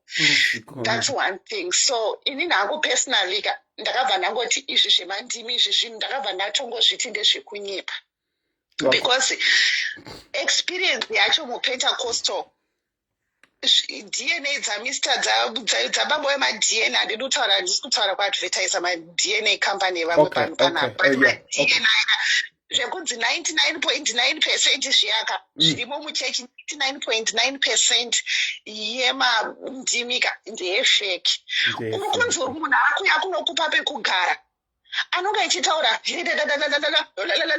mamukaseiko uyemugara baba mazoenda kuti uri kuorganiza apo uri kuti uri kuva neintimate whatever communication naMwari wako womboswitcha from muspirit womboya womboita kushona. And for the benefit of those that are joining us, we are talking about speaking in tongues. At the moment, we are just trying to share the experiences that people got to experience in their churches about speaking in tongues. And for those that are asking what being filled with the Holy Spirit yataurwa na antivachinzi takanzi uyai mu receive the Holy Spirit. Signs of being filled with the Holy Spirit is the evidence of speaking in tongues. So signs of being filled with the Holy Spirit is evidence of speaking in tongues. Why I say this is because if you go in Acts chapter 2 yatatanga kutaura nayo, you find that it says the apostles were filled with the Holy Spirit and they began to speak in tongues. Saka kana tikutaura zvema tongues and sharing our experiences, it is really happening. And I posed a question to you people to say, who is entitled to speak in tongues? When should you speak in tongues? And what are tongues? Auntie Nasima ndikuwadza nekuseka, please. Yeah, so inini hangu, okay, inini kufungwa kwangu kwema-tongues, I'm not dismissing kuti ma-tongues ako kana kuti ariko kana, I believe kuti ariko. Okay. But it should be balanced. Kuti ma-tongues aifada kunga aripo and there should be an interpreter of ma-tongues. True. Kana takuona na humba mahumba mutupo wangu kwa humba mahumba taakutaurwa tisuziva kuti vana humba taita sei pama-tongues chechi yese nyika yese haisikuziva kuti vana humba vaita sei, but tiri kudzima tongues, then it doesn't make sense. Hazvisi handizvinzwisisi zvangu izvozvo. Saka ndo experience yangu yandinayo inini, but kuti ma-tongues chaiwo kuti munhu unonzi evidence yekuti une Holy Spirit is kana wafilwa nema-tongues. I don't think kuti izvoni Mwari tinobva, that's the only thing chiri evident. Not nekuti munhu wese ane gift muchechi. True. I can be filled neHoly Spirit ndichiita basa rangu randinoita reku kana kuri kunzi ndiri kungotsvairawo kana kuti ndiri kunzi ndiri kunamatira vanhu kana kunzi ndiri kuita dheko, whatever zvaunofanira kungoita mumba yaMwari o kungoenda kunongova just kungoparticipate uri mumba yaMwari kana kuimba. Ndinonga nditori filled nespirit yaMwari mudepartment rangu randinonga ndiri. So that's my contribution. Thank you so much, Auntie Tatenda. Thank you so much. Thank you. All right.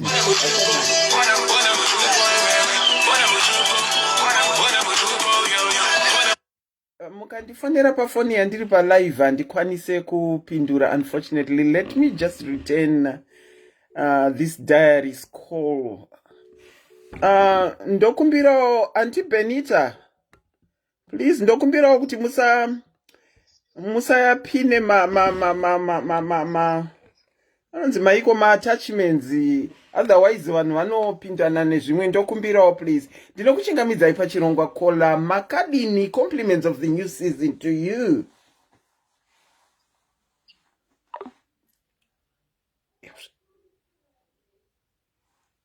Kola wango dropa kana kuti ya dropa yega. Varu ndokuchingamidzai pachirongwa. Ndofunga ya dropa yega ndanda kutokukola ibeke. Ndokuchingamidzai pachirongwa. Compliments of the new season. How are you? I'm doing good, thank you. Happy New Year. Happy New Year to you too. Okay, go on. The floor is all yours. Okay, I've been listening to the live from the beginning, and I was saying, because my background, I can't contribute, but now I'm free to contribute to you. Okay, go on. Patatanga kutaura live, ndaona makota the book of Acts. Mm-hmm. In the book of Acts, it is saying when the people were praying together in one accord, they were filled with the Holy Spirit. Amen.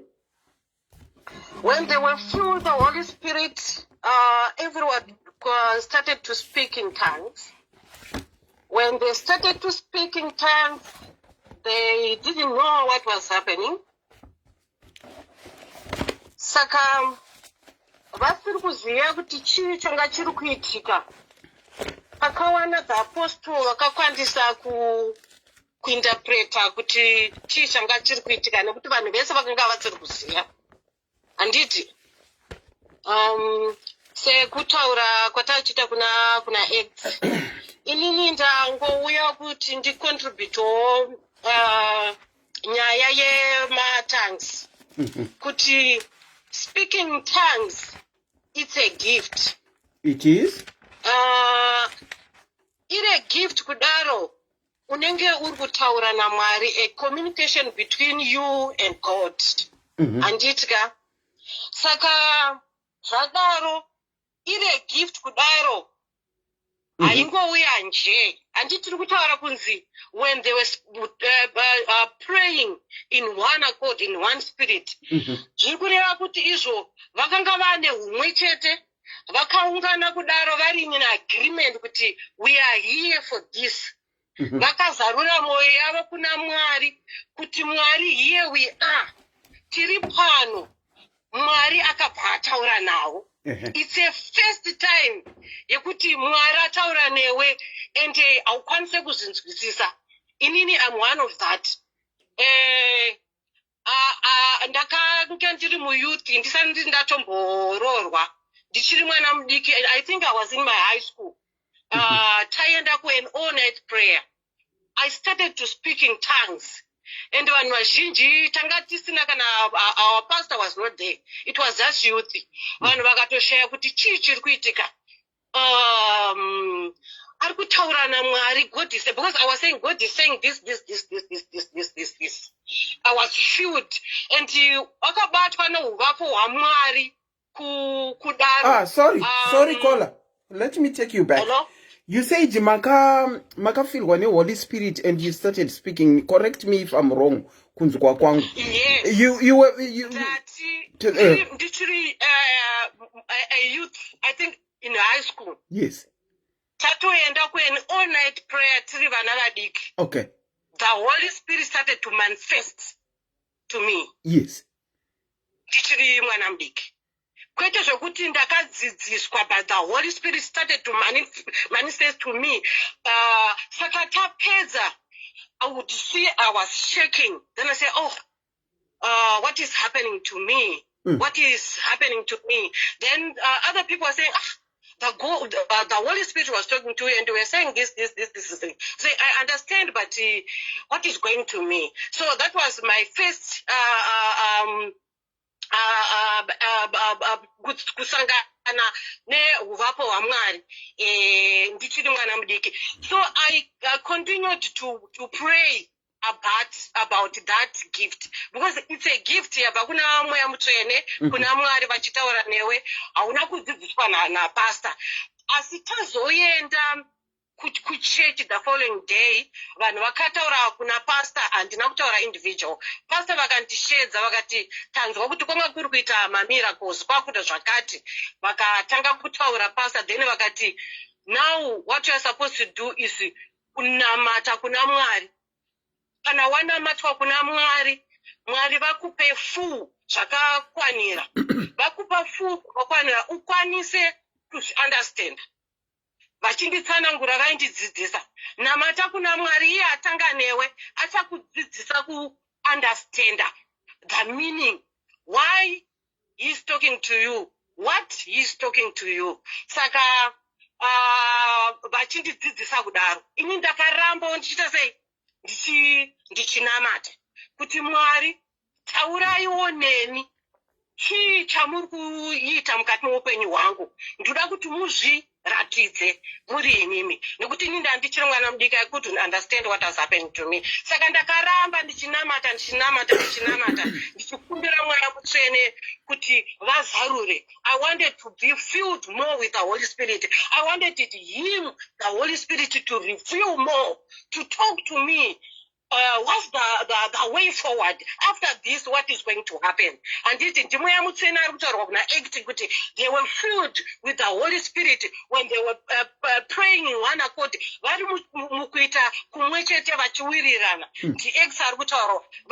They are filled with the Holy Spirit. Then we came to the book of Corinthians, which is Corinthians 1:14. Saka Corinthians 1:14, you are filled with the Holy Spirit in the Acts, the book of Acts.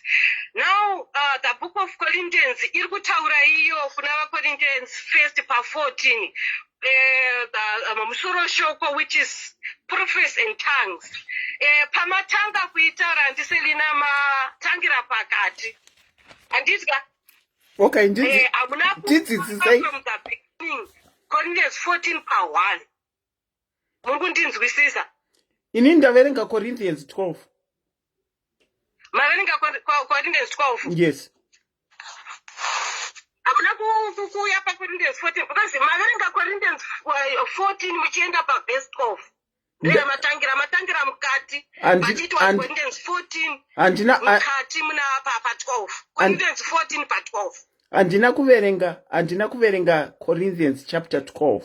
Andakuverenga Corinthians chapter 14. Maverenga Corinthians 14 verse 12. Andina kuverenga Corinthians chapter 14. Ndaverenga Corinthians chapter 12 kubva pa verse 1 kusvika pa verse 10. Ndio yandaverengesa madzimai andifonera. Amuna munhu wamati akuverengerei kubva pa 12.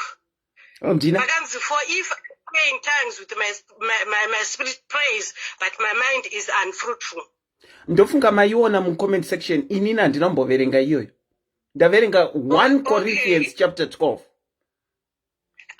Asaka amuna kubata 1 Corinthians pa 14. Not that I know of, Andina. Oh, okay. So, Acts filled with the Holy Spirit. They didn't understand, but the apostle have to interpret to them what their tongues were saying to them according to Acts. Murukutaura exani.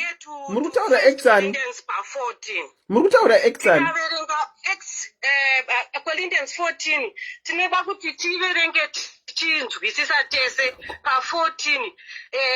When we read the Bible, you must read from the beginning so you understand the meaning of the chapter and the verses.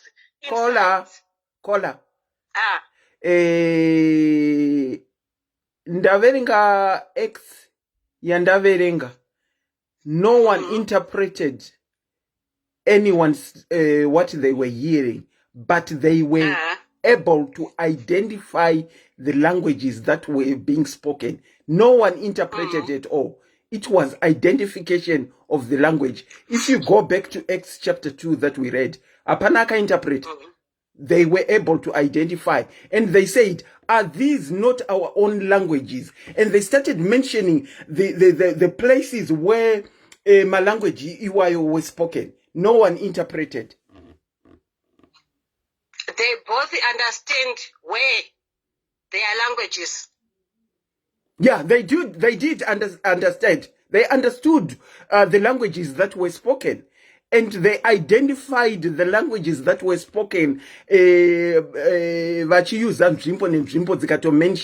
But no one in that chapter interpreted any language that was being spoken.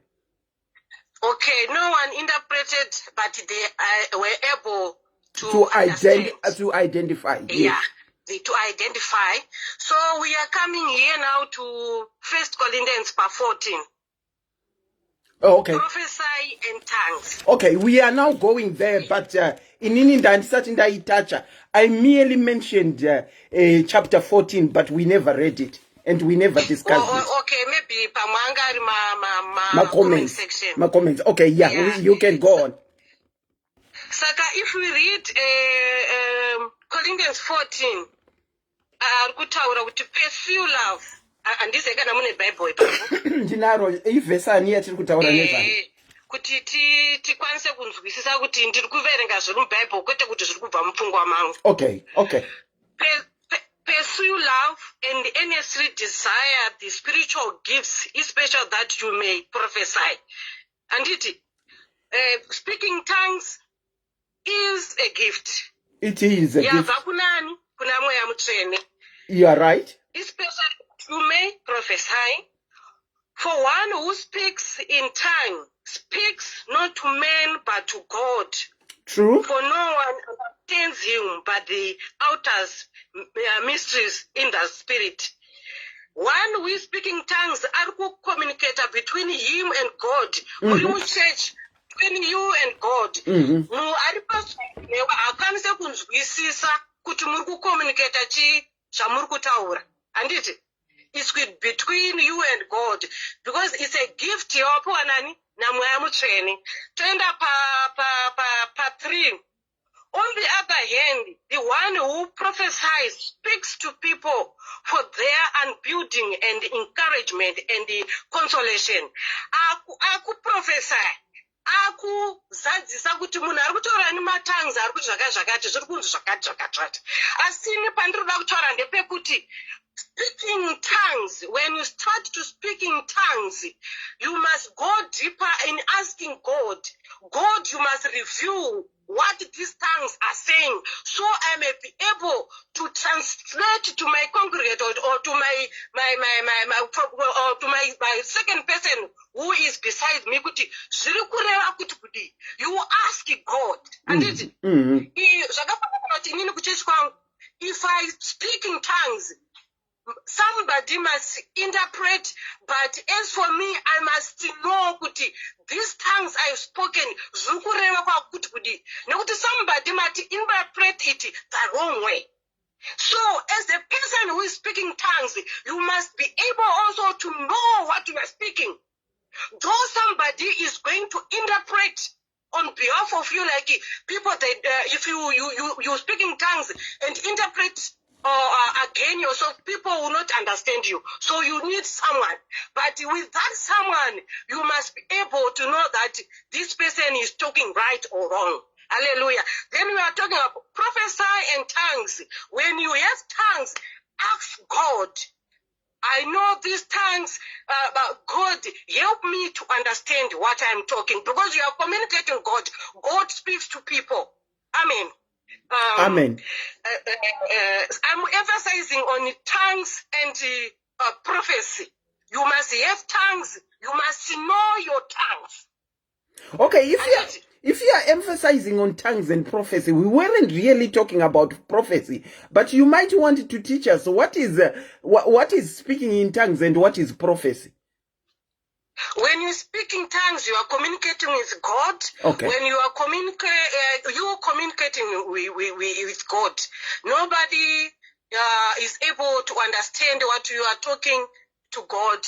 But if there is someone who is in deep connection with God, who understands when you're talking of the Holy of Holies, who is in that Holy of Holies, who understand what you are talking. So when you talk in tongues, you are communicating with God. Okay. It's a gift that you have been given. Okay. I agree. I agree. Gift. Yeah, it's a gift. That gift comes from God. That gift doesn't come from the pastors. That gift don't come from the prophets. That gift what come from the prophetess. It's a gift between you and God. Wanamata kuna mwari, mwari vataura newe iwewe. Okay. It's a gift. True. Yeah. And with that gift, it's not like everybody must have that gift. No. There are a lot of people, vachinamata, they go in the Holy of Holies, vanonamata, vachirevesa, asi until now they don't speak in tongues. Azvireve kuti vanhu ivavo havanamate, azvireve kuti vanhu ivavo havanamate vachirevesa. Handiti? Okay. So it's a gift. And in the Bible, there are different kind of gifts. You might have a gift of giving. You can have a gift of preaching. You can have a gift of prophets. So, different kind of gifts. You cannot have a gift of prophets, a gift of tongues, a gift of giving, a gift of preaching. Tinema gifts akasiyana according to us namwari. Agreed. So it's a gift. Yes. Yeah. Tongue is a gift. But that tongue as a gift, you have to pray God to reveal what you are talking to what you are saying. Because you can't be speaking tongues, the tongues that you don't know. If you in a level, you don't know what tongues. ramba zvakare uchinamata kuti Mwari, these tongues I want to know them. Yeah. Mwari, I want to know these tongues. Nekuti the moment yawaziya matongues pakava na prophet vari kuziya matongues ako, iwewe prophet vachiziya matongues ako, newewe know your tongues. Kuti uzive kuti zvandataura, the communication that is coming from God, when the prophet is telling the congregate or somebody close to me ari padhuze neni arina kunzwa uyu zviri in line here nezvataurwa naMwari, nekuti dzimweni dzenguva vachazonyepa. Saka munhu ngaaziye matongues ake kuti Mwari ari kuti kudii. Kana waziya, kana taurwa kune vamwe unzwisise. Anditi Selina. Okay. I'm trying to digest what you are saying. You can go on. Yeah. Saka apa toyenda pa verse 4. My reader, I'll call you back. Pa verse 4, pa chapter 14. Yeah, we are still in 1 Corinthians pa 14. Okay. Going to verse 4, then the one who speaks in tongue builds up himself. I've already said something like that. Like, if you are talking to God, you are building yourself. And the one who speaks in tongue builds up himself, but the one who prophesies builds up the church.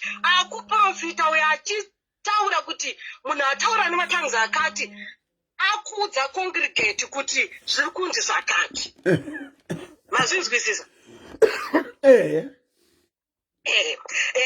Akudza the church congregate kuti munhu atana matongues ari kuti zvaka zvakati. I want you all to speak in tongues, but even more to prophesy. I want you to speak in tongues, but you must be able to interpret your tongues. This is the Bible. I'm quoting the Bible, not from me. Now, I want you all to speak in tongues, but even more to prophesy. Kola. Yes. Rangu rakati, I would like, not want. Yeah, my Bible anosiyana zvakare kuinda kunikine kwacho. Inini ndikuverenga the Holy Bible ndikuverenga the Holy Bible. Okay. Yeah, saka my Bible haazombofi akafanana, but you are understanding kuti I would like, I want you. I would like and I want you is just the same. Okay. Kuti zvakanyorwa vakanyora vanenge vakanyora zvakasiyana, but zvine a same meaning. I would like you to speak in tongues. Ndiri kuda kuti utaure nematongues, asi uchizokwanisa kuatsanangurira mukereke kuti zviri kunzii. Muri kutaura here, Ansel? Ndiri kuteerera zvamuri kutaura. Oh, okay. Mate, I would like you to speak in tongues, but which is odi? I would like, ndakutaura renyu, because rangu rakanzi, now I want you. I would like you all to speak in tongues, but even more to prophesy. The one who prophesies is greater than the one who speaks in tongues, unless someone interprets. Murikuona, zviri meaningless kutaura nematongues asiri kuzikana nevamwe, uri kungoaziva iwe pamwe iwe hauchitoaziva. Upanzwa? It's meaningless. Yeah, it's meaningless to speak in tongues, the tongues that you don't know. Ndosaka paya pakutanga ndati, when you speak in tongues, kana usikuziva zvazviri kuita, ask God kuti Mwari ndidzidzisei kunamata zviri kurevei. Then you'll be able to speak in tongues again, interpret your tongues. The one who prophesies is greater than the one who speaks in tongues, unless someone interprets, so that the church may be built up. Tuda kuumba kereke, nekuda kwematongues ataurwa kuti Mwari ari kuti kudii. then Mwari ataura in tongues kuburikidzana ningi vati chiya muprofita achadudzira matongues ari kuti Mwari kupfurikidzana ningi ataura zviri kunzi ngatiumbe kereke yedu zvakati kwete kuti ari kuita matongues wacho abva azvitsanangurira. Know your tongues, but someone might interpret your tongues kuti vanhu vese vagutsikane kuti chii chiri kuitika between you and God. Kola, kana munhu ari kutaura nematongues achizofanirwa kududzirwa nemumwe munhu. Pane vati ivo kutaura nematongues unenge uchitaura naMwari wako hazvifanirwe kuzikanwa. Saka kana zvauri kutaura zvisingazikanwe, mumwe munhu anozodudzira sei? It must be known. We are a church. Okay. We are a church. Okay. When God is speaking, if he's speaking for the church and the congregate, it must be known. True. I agree with you there. It must be known. Yeah, it must true, be known. True. Okay. So we go to 6. Now, brothers, if I came to speak in tongues, how will I benefit you unless I bring you some revelation or knowledge or prophecy or teaching? Hazvibatsire kungotaura nematongues uchingotaura nevanhu usiri kuvaudza kuti zviri kunzi china mweya mutsvene. Toenda pa7. If even lifeless instruments such as the flood or the harp do not give distinct notes, how will anyone know what is played? 8. And if the bugle gives an sounds, who will get ready for battle? So with yourselves, if with your tongue, your outer speech that is not intelligible, how will anyone know what is said? Hazvibatsire kungotaura nematongues asi kuzikanwa vamwe. Let the tongues be known. Yes.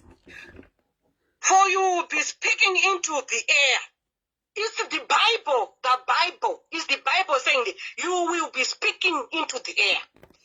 There are doubtless many different languages in the world, and none is without meaning. So I'm looking at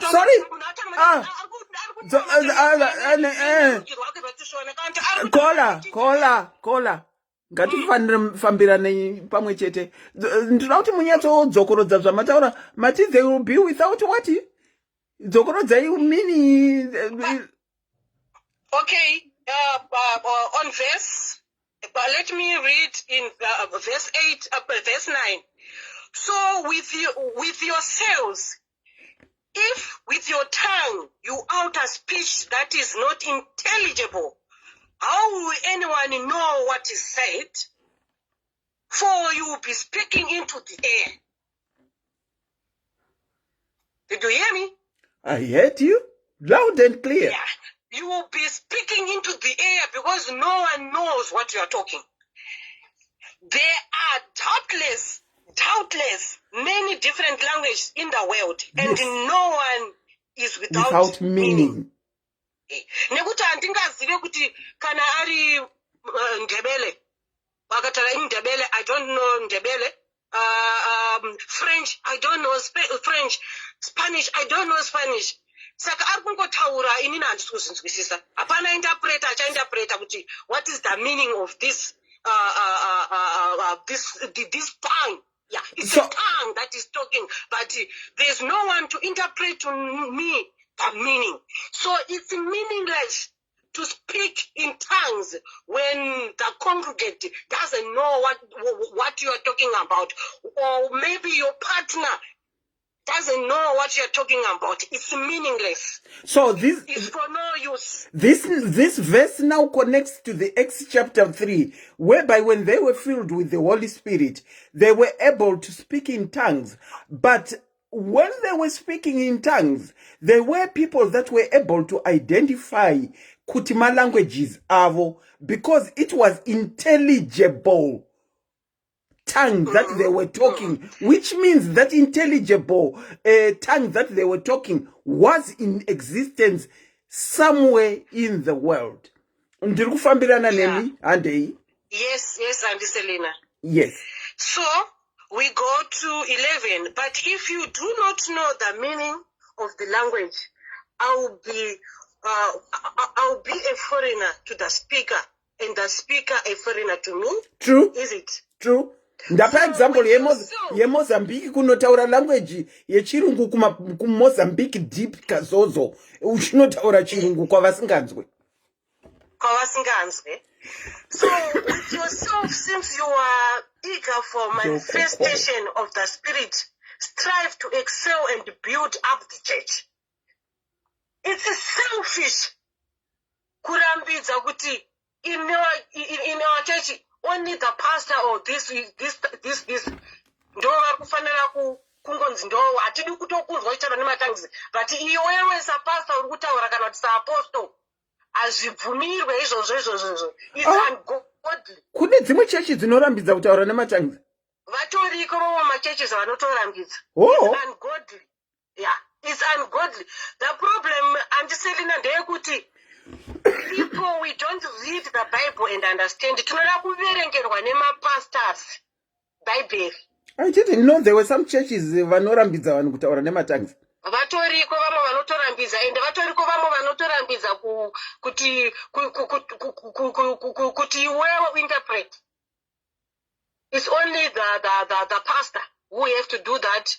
Maybe with someone who is close to the pastor, they are only ones who are supposed to do that.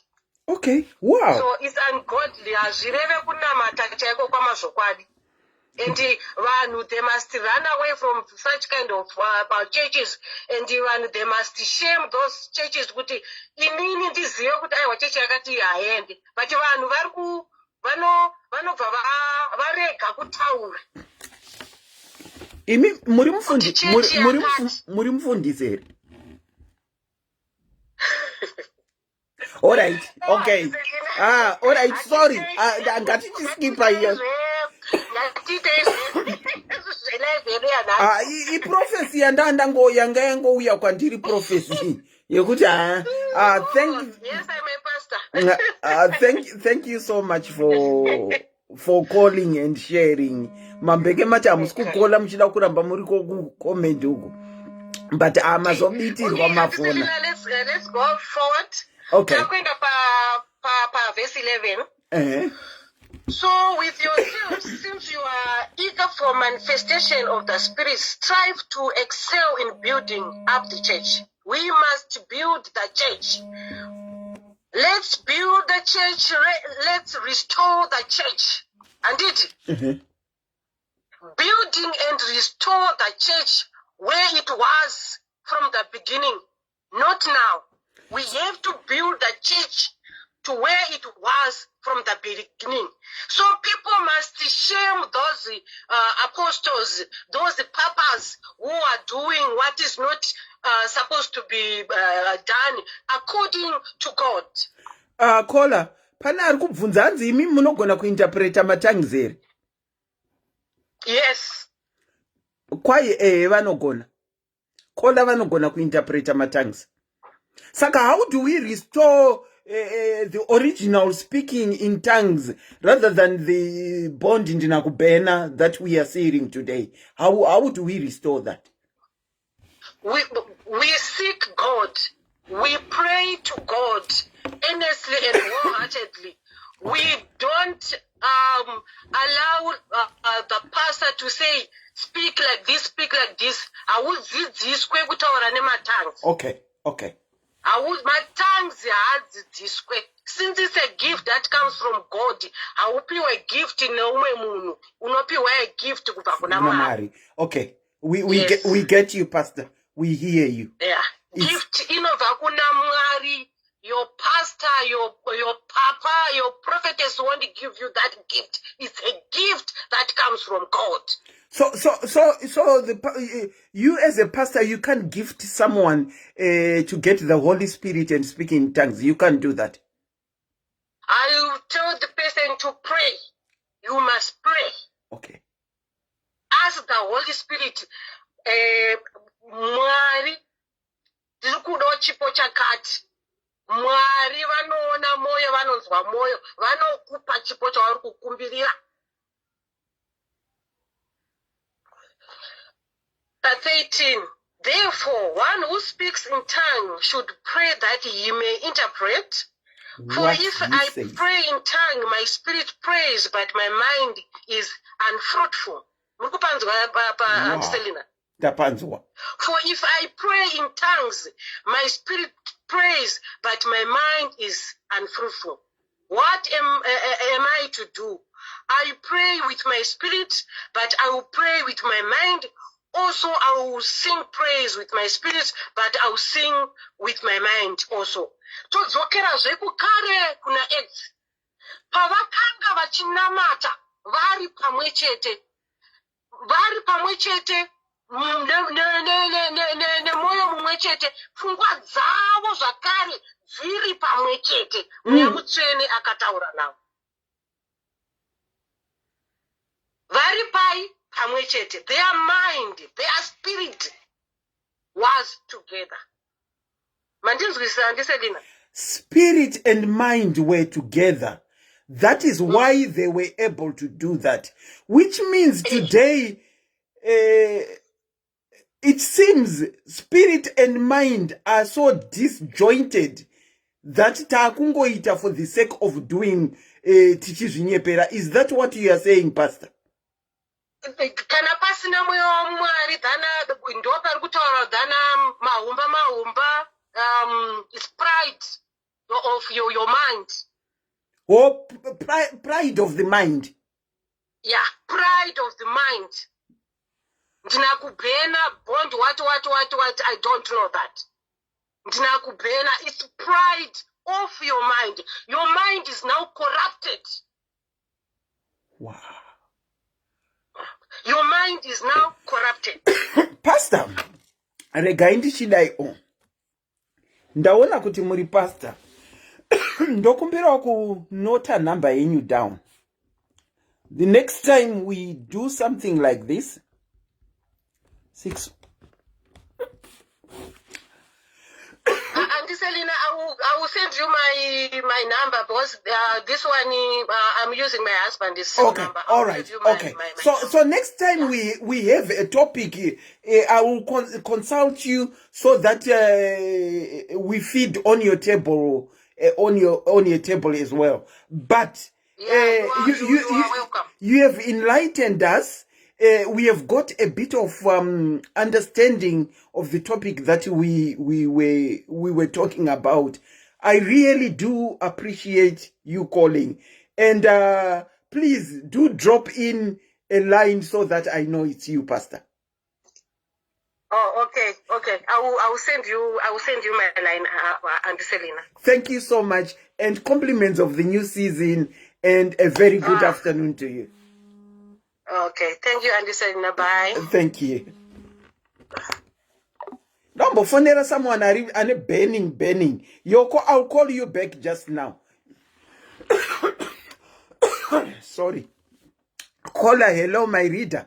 Ndaona muri kufona kasingapere. Pane pamapokana napo here, Pastor vachitaura imi.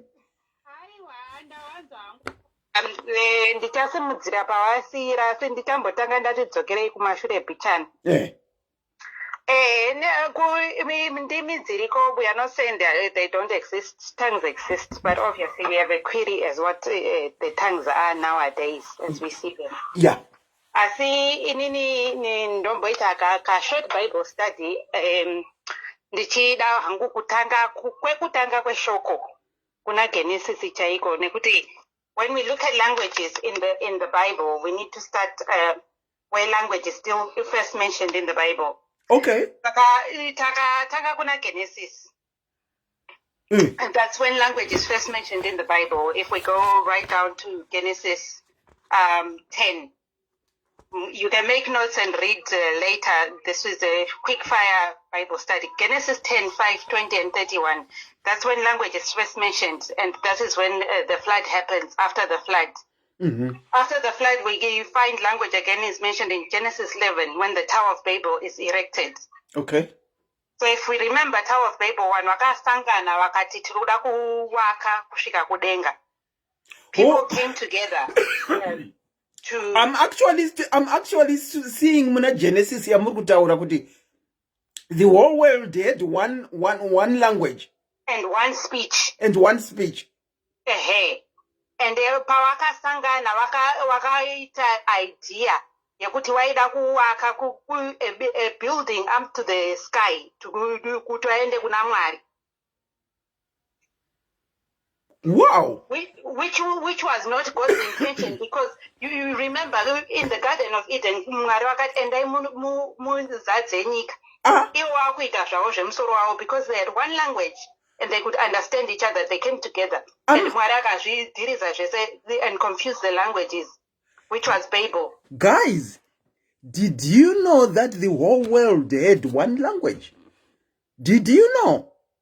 Tichiri pano Humba Magadalene, we are still here. Did you know? It says now the whole world had one language and a common speech. And it talks that as men moved eastward,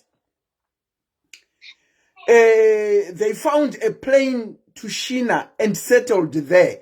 I guess ndopakatanga ku differentiate ku vanhu kutaura ma languages are different. Mwari akazozvidhiridza nekuti vanhu pavaitaura one language, they became mischievous instead of doing God's will. Because if you read on, they say, come, let us build a city and a tower whose top is in heaven. Let us make a name for ourselves, lest we be scattered abroad and at the face of the world. Asi Mwari akadzika to see the city and the tower of which the sons of men had built. And the Lord said, indeed, the people are one, and they all have one language. And this is what they begin to do now.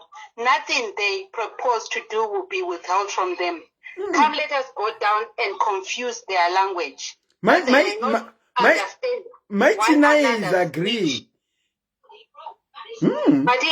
There is a lady, my Tinai, who is saying, oh yes, they had one language, but God confused them.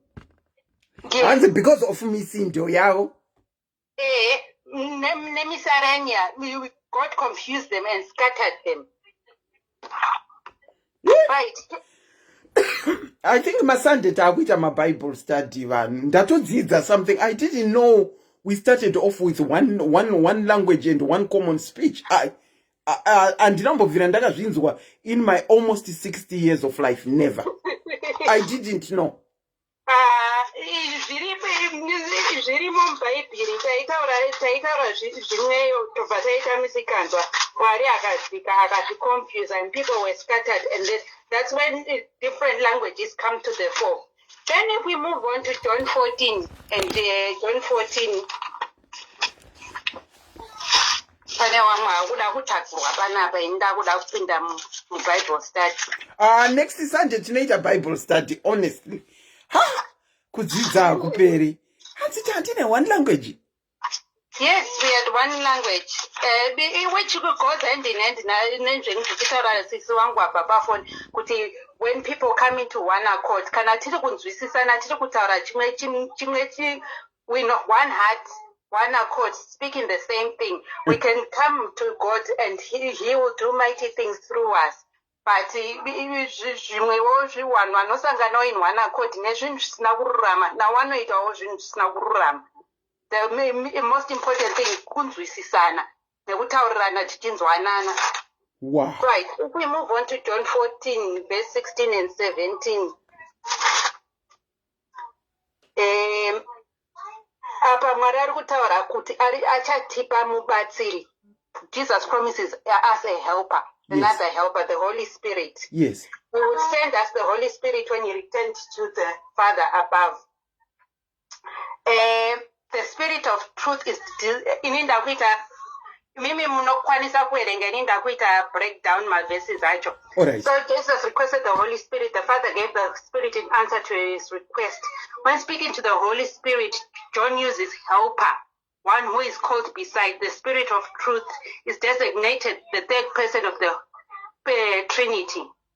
The Holy Spirit is a mediator or intercessor, indwells in the believer and serves as a revealer of God's will, the teacher, the agent of empowerment, the comforter, the counselor. Okay. Right? So if this is to put in my tongues are the gifts of the Spirit, this is why I brought in this part of the Holy Spirit. He's the helper. He's the intercessor. is the comforter, is the counselor. So if we take that information and go forward nayo toda kunyatsonzwisisa kuti kana iwo matongues ari kupinda ari kubva muHoly Spirit, are they intercessing? Are they teaching us? Are they comforting us? Are they counseling us? Okay, I get you. Yes, because you're saying it's coming from the Holy Spirit, but this is we have to look at the Holy Spirit. What is it? This is what it is. So anything that is coming from the Holy Spirit, is it doing what the Holy Spirit is setting out to do? Shoko rinotiudza kana takawerenga shoko tichirinzwisisa rinotiudza what we are seeking. What we do, we read the Bible to justify our actions. Wow. Not to justify the word. Wow. Tinotanga taita isusu zvinhu tozoti shoko rinofanira kupinda muzvinhu zvedu. Mweya mutsvene uri kuti ndauya kuti ndikuite intercessor, tikudzidzisei, tikucomforte, tikucounselei. So anything that is then the fruit of the Spirit must come back to these the basis tenets of the Holy Spirit. Wow. Right. If we move on to 26 of the same chapter, it then talks of the Holy Spirit. Let me read it word for word. 26, I repeat. But the Helper, the Holy Spirit, whom the Father will send in my name, he will teach you all things and bring you remembrance all things that I've said to you. So the Holy Spirit is referenced as he, not it. He possesses all God attributes and is fully God. Throughout history, God has acted, revealed his world, empowered individuals, and disclosed his personal presence through the Holy Spirit. The Holy Spirit has specific functions. In the Old Testament, the Holy Spirit was given to an individual at a specific time to aid in accomplishing a particular assignment or mission. Okay. This is reference to Numbers 11, 26 or Ezekiel 2 and 2. Read at your own time. He was not constantly present in the life of every follower of Yahweh. However, from the coming of the Holy Spirit in the New Testament until the end of age, the Holy Spirit indwells in all believers from the moment they trust completely in the Lord and his saving power. When an individual accepts Jesus as the Savior, the Holy Spirit comes to indwell, never to leave. Ephesians 4 and 30. I'm addressing that idea yekuti kana une matongues uri a special person kuna Mwari. Our cinema tongues are not a special person. As long as you have accepted Jesus, you have received the Holy Spirit. Hapana kusarura kuti nekuti unotaura matongues uri kudhuze naMwari, usingatauri matongues hausi kudhuze naMwari. Iri soko riri kutaura. Wow. The Holy Spirit is the believer's blessed asset and is essential for survival in this sinful world. Saka mweya mutsvene hausi kupiwa kuti isusu tikwanise kupiwa zvipo kana kuti tiprofesai kana kuti titese. It is for us to survive in a sinful world, to comfort and give comfort. Sorry, we are. And in a simple world, is the world as simple as the Bible is saying? Is it simple? It's straightforward. Kana tawerenga soko zvese zviri straightforward tete. Saka pamakupishana kwatinoita neshoko kunotipa kuti tifunga kuti the world is not a simple place. As my sister said in the beginning, tinoverengerwa neBhayibheri nevamwe vanhu. We don't want to read it ourselves. We really do not want to read it for ourselves. John 16, verse 5 to 15, it talks of the Holy Spirit, the work of the Holy Spirit. Kana muda uzoti mweya mutsvene unoshanda sei. Read John 16, 5 to 15. Iyo ya homework. Okay, next week on Sunday, will you be available as we do another Bible study? I'll be available in and then my last comment pastia sisi wangu wawerenga 1 Corinthians 14. Second shika kwa hili 1 Corinthians. Nenda folder Bible rangu. What I wanted to just in closing in the two things which she did not touch upon. 1 Corinthians 14. 20. Ansina Cleo, it's simple because God is in control of it, not us. That's well said, Cleo. It's simple because God is in control, not us. But because we are starting to control it and not God, therefore it has become very complicated. Well said, Cleo. Well said. Well said. So there's sorry ndakuita ndichimhanya 1 Corinthians 14 there was verse 18 andizoti sisi wangu aibata here iyi. I thank God I will speak with tongues more than you all, yet in church I would rather speak 5 words with my understanding, that I may teach also than 10,000 words in a tongue, says the Lord. Therefore tongues are a sign not for those who believe, not to attend, but to unbelievers. But prophesying is not for unbelievers, but for those who believe. Therefore, if the whole church comes together in one place and all speak in tongues, and they come in those who are uninformed or unbelievers, will they not say that you are out of your mind?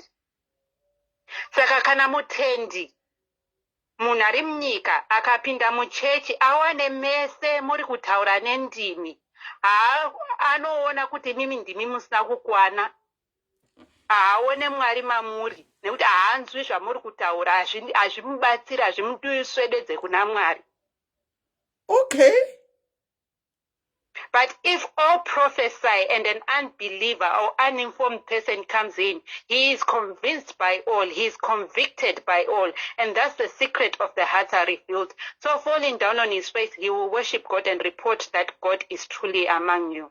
Oh, that is why we have that verse here, which I would rather have you prophesy than speak in tongues. And and then homework mochiwerenga kubva pana 26 zvichidzika kusvika pana 33 apo zvinonzi kana muri muchechi zvinhu ngazviitwe nemaitiro akanaka, orderly worship.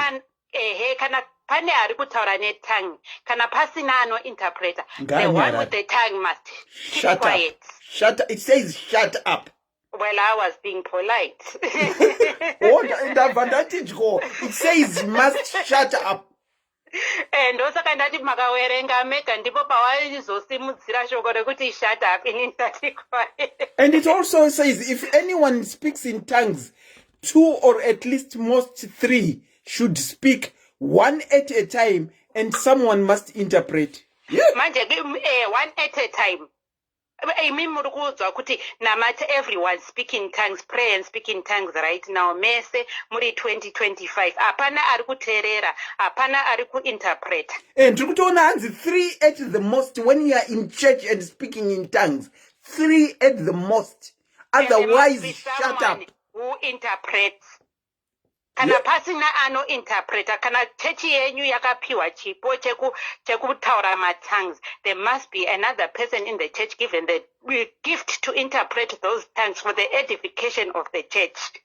But if they've been given to you as an individual gift, when you go into your prayer closet, into your prayer room, you pray in your tongues to your God and you reveal your mysteries to God with God himself. Not kuti unoya nema mysteries ako pakati pevanhu wasingazive ma mysteries ako, because you are just confusing the whole idea of the order of Christ. Wow. Kola, let me hold you there. Next week on Sunday, kumaskati ndishatanga a bit later. I want us probably to walk, knowing what we now know about Acts chapter 2, when they were filled with the Holy Spirit and they began to speak in tongues, which was identified by several different people that were there, kutima languages are. We might want to dwell on this 1 Corinthians, dropping in different things that are being talked about my languages. Like Jekuna Genesis. And we really look at the gifts of prophecy and tongues and differentiate the two. So next week, let's make a date. I'll be but there. for now, Thank you so much for Okay. tuning in. Okay. All right, bye-bye. Thank you. Bye. Good day. I'm going to call the last person that we are going to have, who has been burning to talk, and see what she says, and then we close it down, and then next week itodzoka vakomana kudzidza akuperi. Vakomana, almost 60 years into your life, and you didn't even know kuti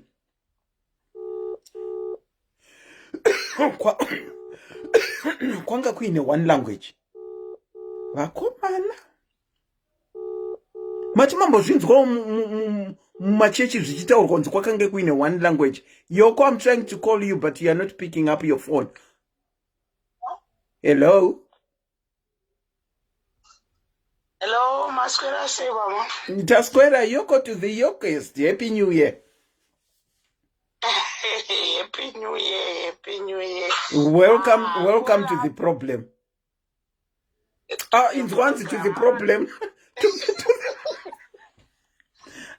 Tinotenda nechirongwa chamatanga nacho gore 2022. Hey, this is so good. Zvabva zvapedzwa zvese namama ava vabva kufona izvezvizvi. But what I just want to say to add up, in what I believe in tongues, my tongues is just a gift from God. True. And a gift iyoyo munhu unogona kupiwa chipo ichocho, but wotobva pana Mwari kudhara, but still the gift will be still operating. Okay. Saka and you because the tongue is just a gift. Munhu mwanenge akatobva pana Mwari, but and gift inoramba ichioperator pari, because this thing is a gift. That's why you see now we've got vamwe vanhu vekuti tinenge tichitoziva kuti these people, they are even no longer filled with the Holy Spirit. But unotongomuonawo kutoti anotaura nendimi, anotoita izvozvizvi zvendimi, but umwari chaiwo hwakabva maari. So we have to inini chandowanzotaura ende ndechekuti to speak in tongues hazvirevi kuti zvoni unonamata stereki kudarika munhu asingataure nendimi. Okay. Kune vanhu vakawanda vasingatauri nendimi asi Mwari anotaura navo. Inini, what I can say, if you are a Christian, you have to empower yourself by reading the word of God. True. Chanota ndechekuti Satani anotibira pfungwa dzekuverenga shoko raMwari, because you'll be just thinking kuti I can't understand reading the word of God. So kana usina shoko raMwari ndo pausinganzwisise zvaMwari, pausinganzwe kutaura kwaMwari. Like the first caller wandasvikara achiti ndo panosvika mafundisi achikudza iti muno muchechi hamutaurwe nendimi, hamutaurwe, hakuna munhu anoita zvakati. Why? Because atina shoko raMwari matiri. In the word of God, we've got every answer in the word of God. Hakuna chiri pasi pezuva Mama Selina chisirimo mushoko raMwari. Everything. So in what I can say, I love this yamatanga gore rino. Chandafarira ndechekungoti munhu wese ngatingoverenge shoko raMwari ende rinotibatsira to understand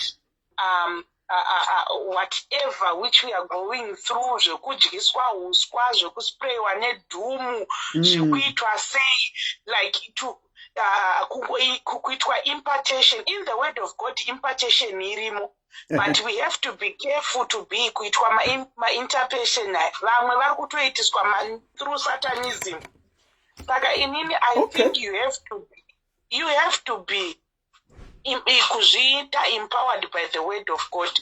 And nyaya yematongues haizi yekuti asingatauri nematongues haazivi Mwari, haanzwi kwena Mwari. Anonzwikwa naMwari, because it depends iwewe naMwari wako kuti mune ukama hwakaita sei. Chimwe chinhu futi andiselina ndechekuti people, they think if they speak in tongues they know everything. Ini ndinogona kutotaura nematongues but pasina zvaari kutombo, asina kana zviri kutauri Mwari vasingatombonzwe zvandiri kutaura because mandiri ndakazara kutadzira Mwari. Okay. And futi inonzi chi kutaura nematongues ka like inini what I understand about kuti panofanira kuva nemunhu anointerpret. If it is about the church, kana Mwari vari kutaura vane zvavari kuda kuti zvizadziswe kuchechi.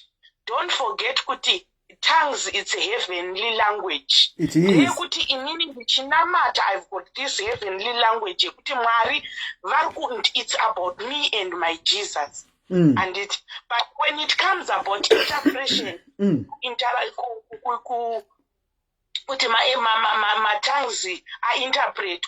Is it about the church here? That's why the church have to have 5 forward ministry. That's why Murukona devil is trying to destroy 5 forward ministry. Angogona kusimuka mchecha akutaura nentim, akutobuda mchecha akunovamba yake church. Angogona kutanga kuinterpreta matongues akutobuda checha akunovaka yake church. Angogona kushumira ku. That's why you see the devil ari kuparadza chinonzi 5 forward ministry. Mukada kutarisa machechi ese anhasi haasisina chinonzi 5 forward ministry. What is 5 forward ministry? Is an apostle, a prophet, a teacher, a intercessor, and what's the else on the 5th one? Mukada kutarisa machechi anhasi antiselina haasisina zvese izvozvo. Asarwa nehwani chete. Mukada kutarisa ezvinozvi vanhu vazhinji vakazara pamafacebook kana papi kana pachi munhu anenge achingozviti apostle, prophetess. Vashome ezvinozvi kuti uzvione anozviti ndiri pastor. Pastor nekuti hasisina kazati. You know what is a pastor? Inini ndichikura ndinoziva kuti kuchechi kwainzi kune evangelist. Evangelist ndiye munhu anosvika panzvimbo ogoparidza kana riri wedhi rekuti hure anonyatsoritaura pamberi pechechi kuti imi regerai kuhura. But mufundisi haakwanise kutaura wedhi iroro rekuti regai kuhura. Mufudzi anoita ufudzi is a gentle person. Wekuti kunyangwe inini ndanyeyana namai nhingi anotaura nesu mune zvakanaka otigadzirisa. But when it comes about the evangelist anosvikawo kutaura kuti maiyoko nyaya yako yekupota uchireva antiseline yakashata. Siya zvinhu izvozvo handiti muri kuzviona. But ezvinozvi mukatarisa the devil is a weke antiselina haasi kuda izvozvo. That's why ari kungoti kachechi kano kangori naapostle, kachechi kanaka kangori na prophetess, kachechi kanaka kangori namufundisi, kachechi maevangelist hatichatombomanzwe isu, hatichatombomanzwe. Tichikura isusu taiziva kuti kune vanonzi evangelist chiweshe, ndo zvataivaziva navo isu achiweshe. But ezvinozvi tinoda kukubvunzai, when did you last heard kuti kuna evangelist? Takungonzwa zvamaapostle, zvamaprophetess. Why the devil akaona kuti where there is unity there is power. If we keep on going on 5 forward ministry, panotaurwa matongues poita munhu anointerpreta, apedza kutaura matongues mufundisi woparidza, evangelist oenda nekoko, uyo oenda nekoko. So ndo zvandiri kuda kungotaura. Chandiri kuda kungotaura chete zvangu panyaya yematongues apa. Matongues it's just a gift. It is. And a gift iyoyo munhu unogona kutooperata watobva pana Mwari kudhara. Wow. And usanzwe kudzikisirwa iwewe usingataure nendimi. A gift matongues it's a heavenly language. Kuti irambe iri heavenly language, is it because iwewe uchiri kuyanana nababa here? Because kuti uve mwana wababa mune kufana kuramba muchiyanana. Pozoti pekuti unoramba zvako uri mwana wekwachirimo, seine maichinji ndiri wekwachirimo asi handichayanani nababa. Ndo zvakafanana nematongues. Ndinoramba zvangu ndichikekeredza nematongues nekuti ndiri weseine miyoyo. What an example. Handisisina, handibviswe kunzi I'm rebellious. That's why muchiona kuti kune vamwe vanhu munotonyatsoona kuti ari kuti shakaba, but this is It's not even about, you don't even feel it. That's why in the chapter have the spirit of discernment in you. True. If you have a spirit of discernment, you discern the tongues. And what you have to know, chimwe chinhu chaturaya muprofita mukuru ndiwe iwewe. Your life, you are a big prophet more than vamwe vesa. Saka inini hangu ndinongoti matongues aya kai ndo mamwe atokuwadza nyika, ndo mamwe atotiuraya nekuda kwokuti ndangopataurwa matongues, and you think that Yoko she's very empowered. Anoziva Mwari anodi. If the spirit of discernment, saka moitirwa zvakanaka. Wow. Thank you so much, Yoko. Hope that when we join again next week on Sunday, you will be around. Thank you so much. You're welcome, Mama. Bye. Be blessed. Nemio. Wow. I think let's close off with Yoko. Let's close off with Yoko. Wow. That was a powerful study. Tadzidza zvakawanda. Vamwe tatodzidza zvatandisingazivi. Anti kukura kwavakaita kunoku. Vanga vasikatoziva kuti language yanga iri one. I didn't know that. I put up my hands. I didn't know that.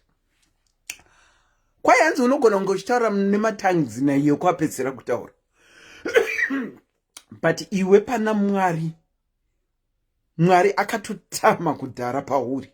Vakomana bondi ndinakubhena. You can speak in tongues, of which was our topic today. And yet, Mwari haasisiri pauri already. Tamboonesana. Tataura. I'm sincerely hoping that next week, you will join me back on a Sunday as we continue this program, Speaking in Tongues. I, for one, have learned a lot from this. And as I continuously say, from 2021, even into 2022, being a presenter and host, as I do, and this I can be the presenter and host only to facilitate the program. But the end result is I am also learning from it. Today I was able to wine and dine, especially with the last three ladies that spoke, even all the others that spoke before them, for they did indeed enlighten me to some of the things that I didn't know. Kukura hazvizirizvo zvinoreva kuti unoziva. If you want to know kuti kukura hazvizirizvo zvinoreva kuti unoziva, you should know from me. Next week, when we come back, I also want Yoko to enlighten us on what the fivefold ministry is.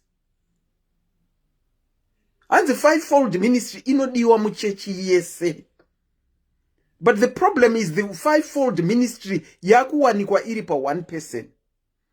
If I'm correct, that is what she's saying. Pakangoita fivefold ministry, vakutonetsana wokuti mwakutonotanga chechi yake, mwakutonotanga chechi yake. Wedwe, Mwari ngavangotinzwira ngoni nenyasha. This also brings me to say, it is very important to read the Bible on your own and not wait to be told. Ndakambotaura ndishiti, kudzidziswa kunzi 1+1. Awamwari kuti hanzi it can be on one person. It can be on one person. Well, I am yet to hear kuti is it possible. Kuti vanogoita prophet ivo, vagoita apostle ivo, vagoita pastor ivo, vagoita evangelist. You said it can be on one person. Vagoita evangelist ivo. Can it be on one person really? Can you be a prophet as well as being an evangelist, as well as being an pastor? Can you? And yes, from experience. Yes, from experience. Okay, Linda is saying from experience. Linda M. Steele. Next week, Linda M. Steele, I invite you, since you have got the experience, to come and enlighten us. The fivefold ministry. Yako iwewe yawine experience. No disrespect, but come and teach us and enlighten us. Inini, I'm open to learning. I don't pertain to know it all. But I just want to thank you. Those that were in the comment section commenting what they think or believe. Those that called in to the program. Thank you very much. Make a date with me next week on Sunday. But I'll start it a bit later. As Vanu said,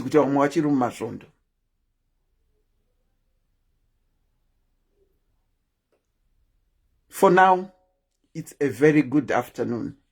Wanirwa inyasha kwese kwa muri. Thank you and a very good afternoon.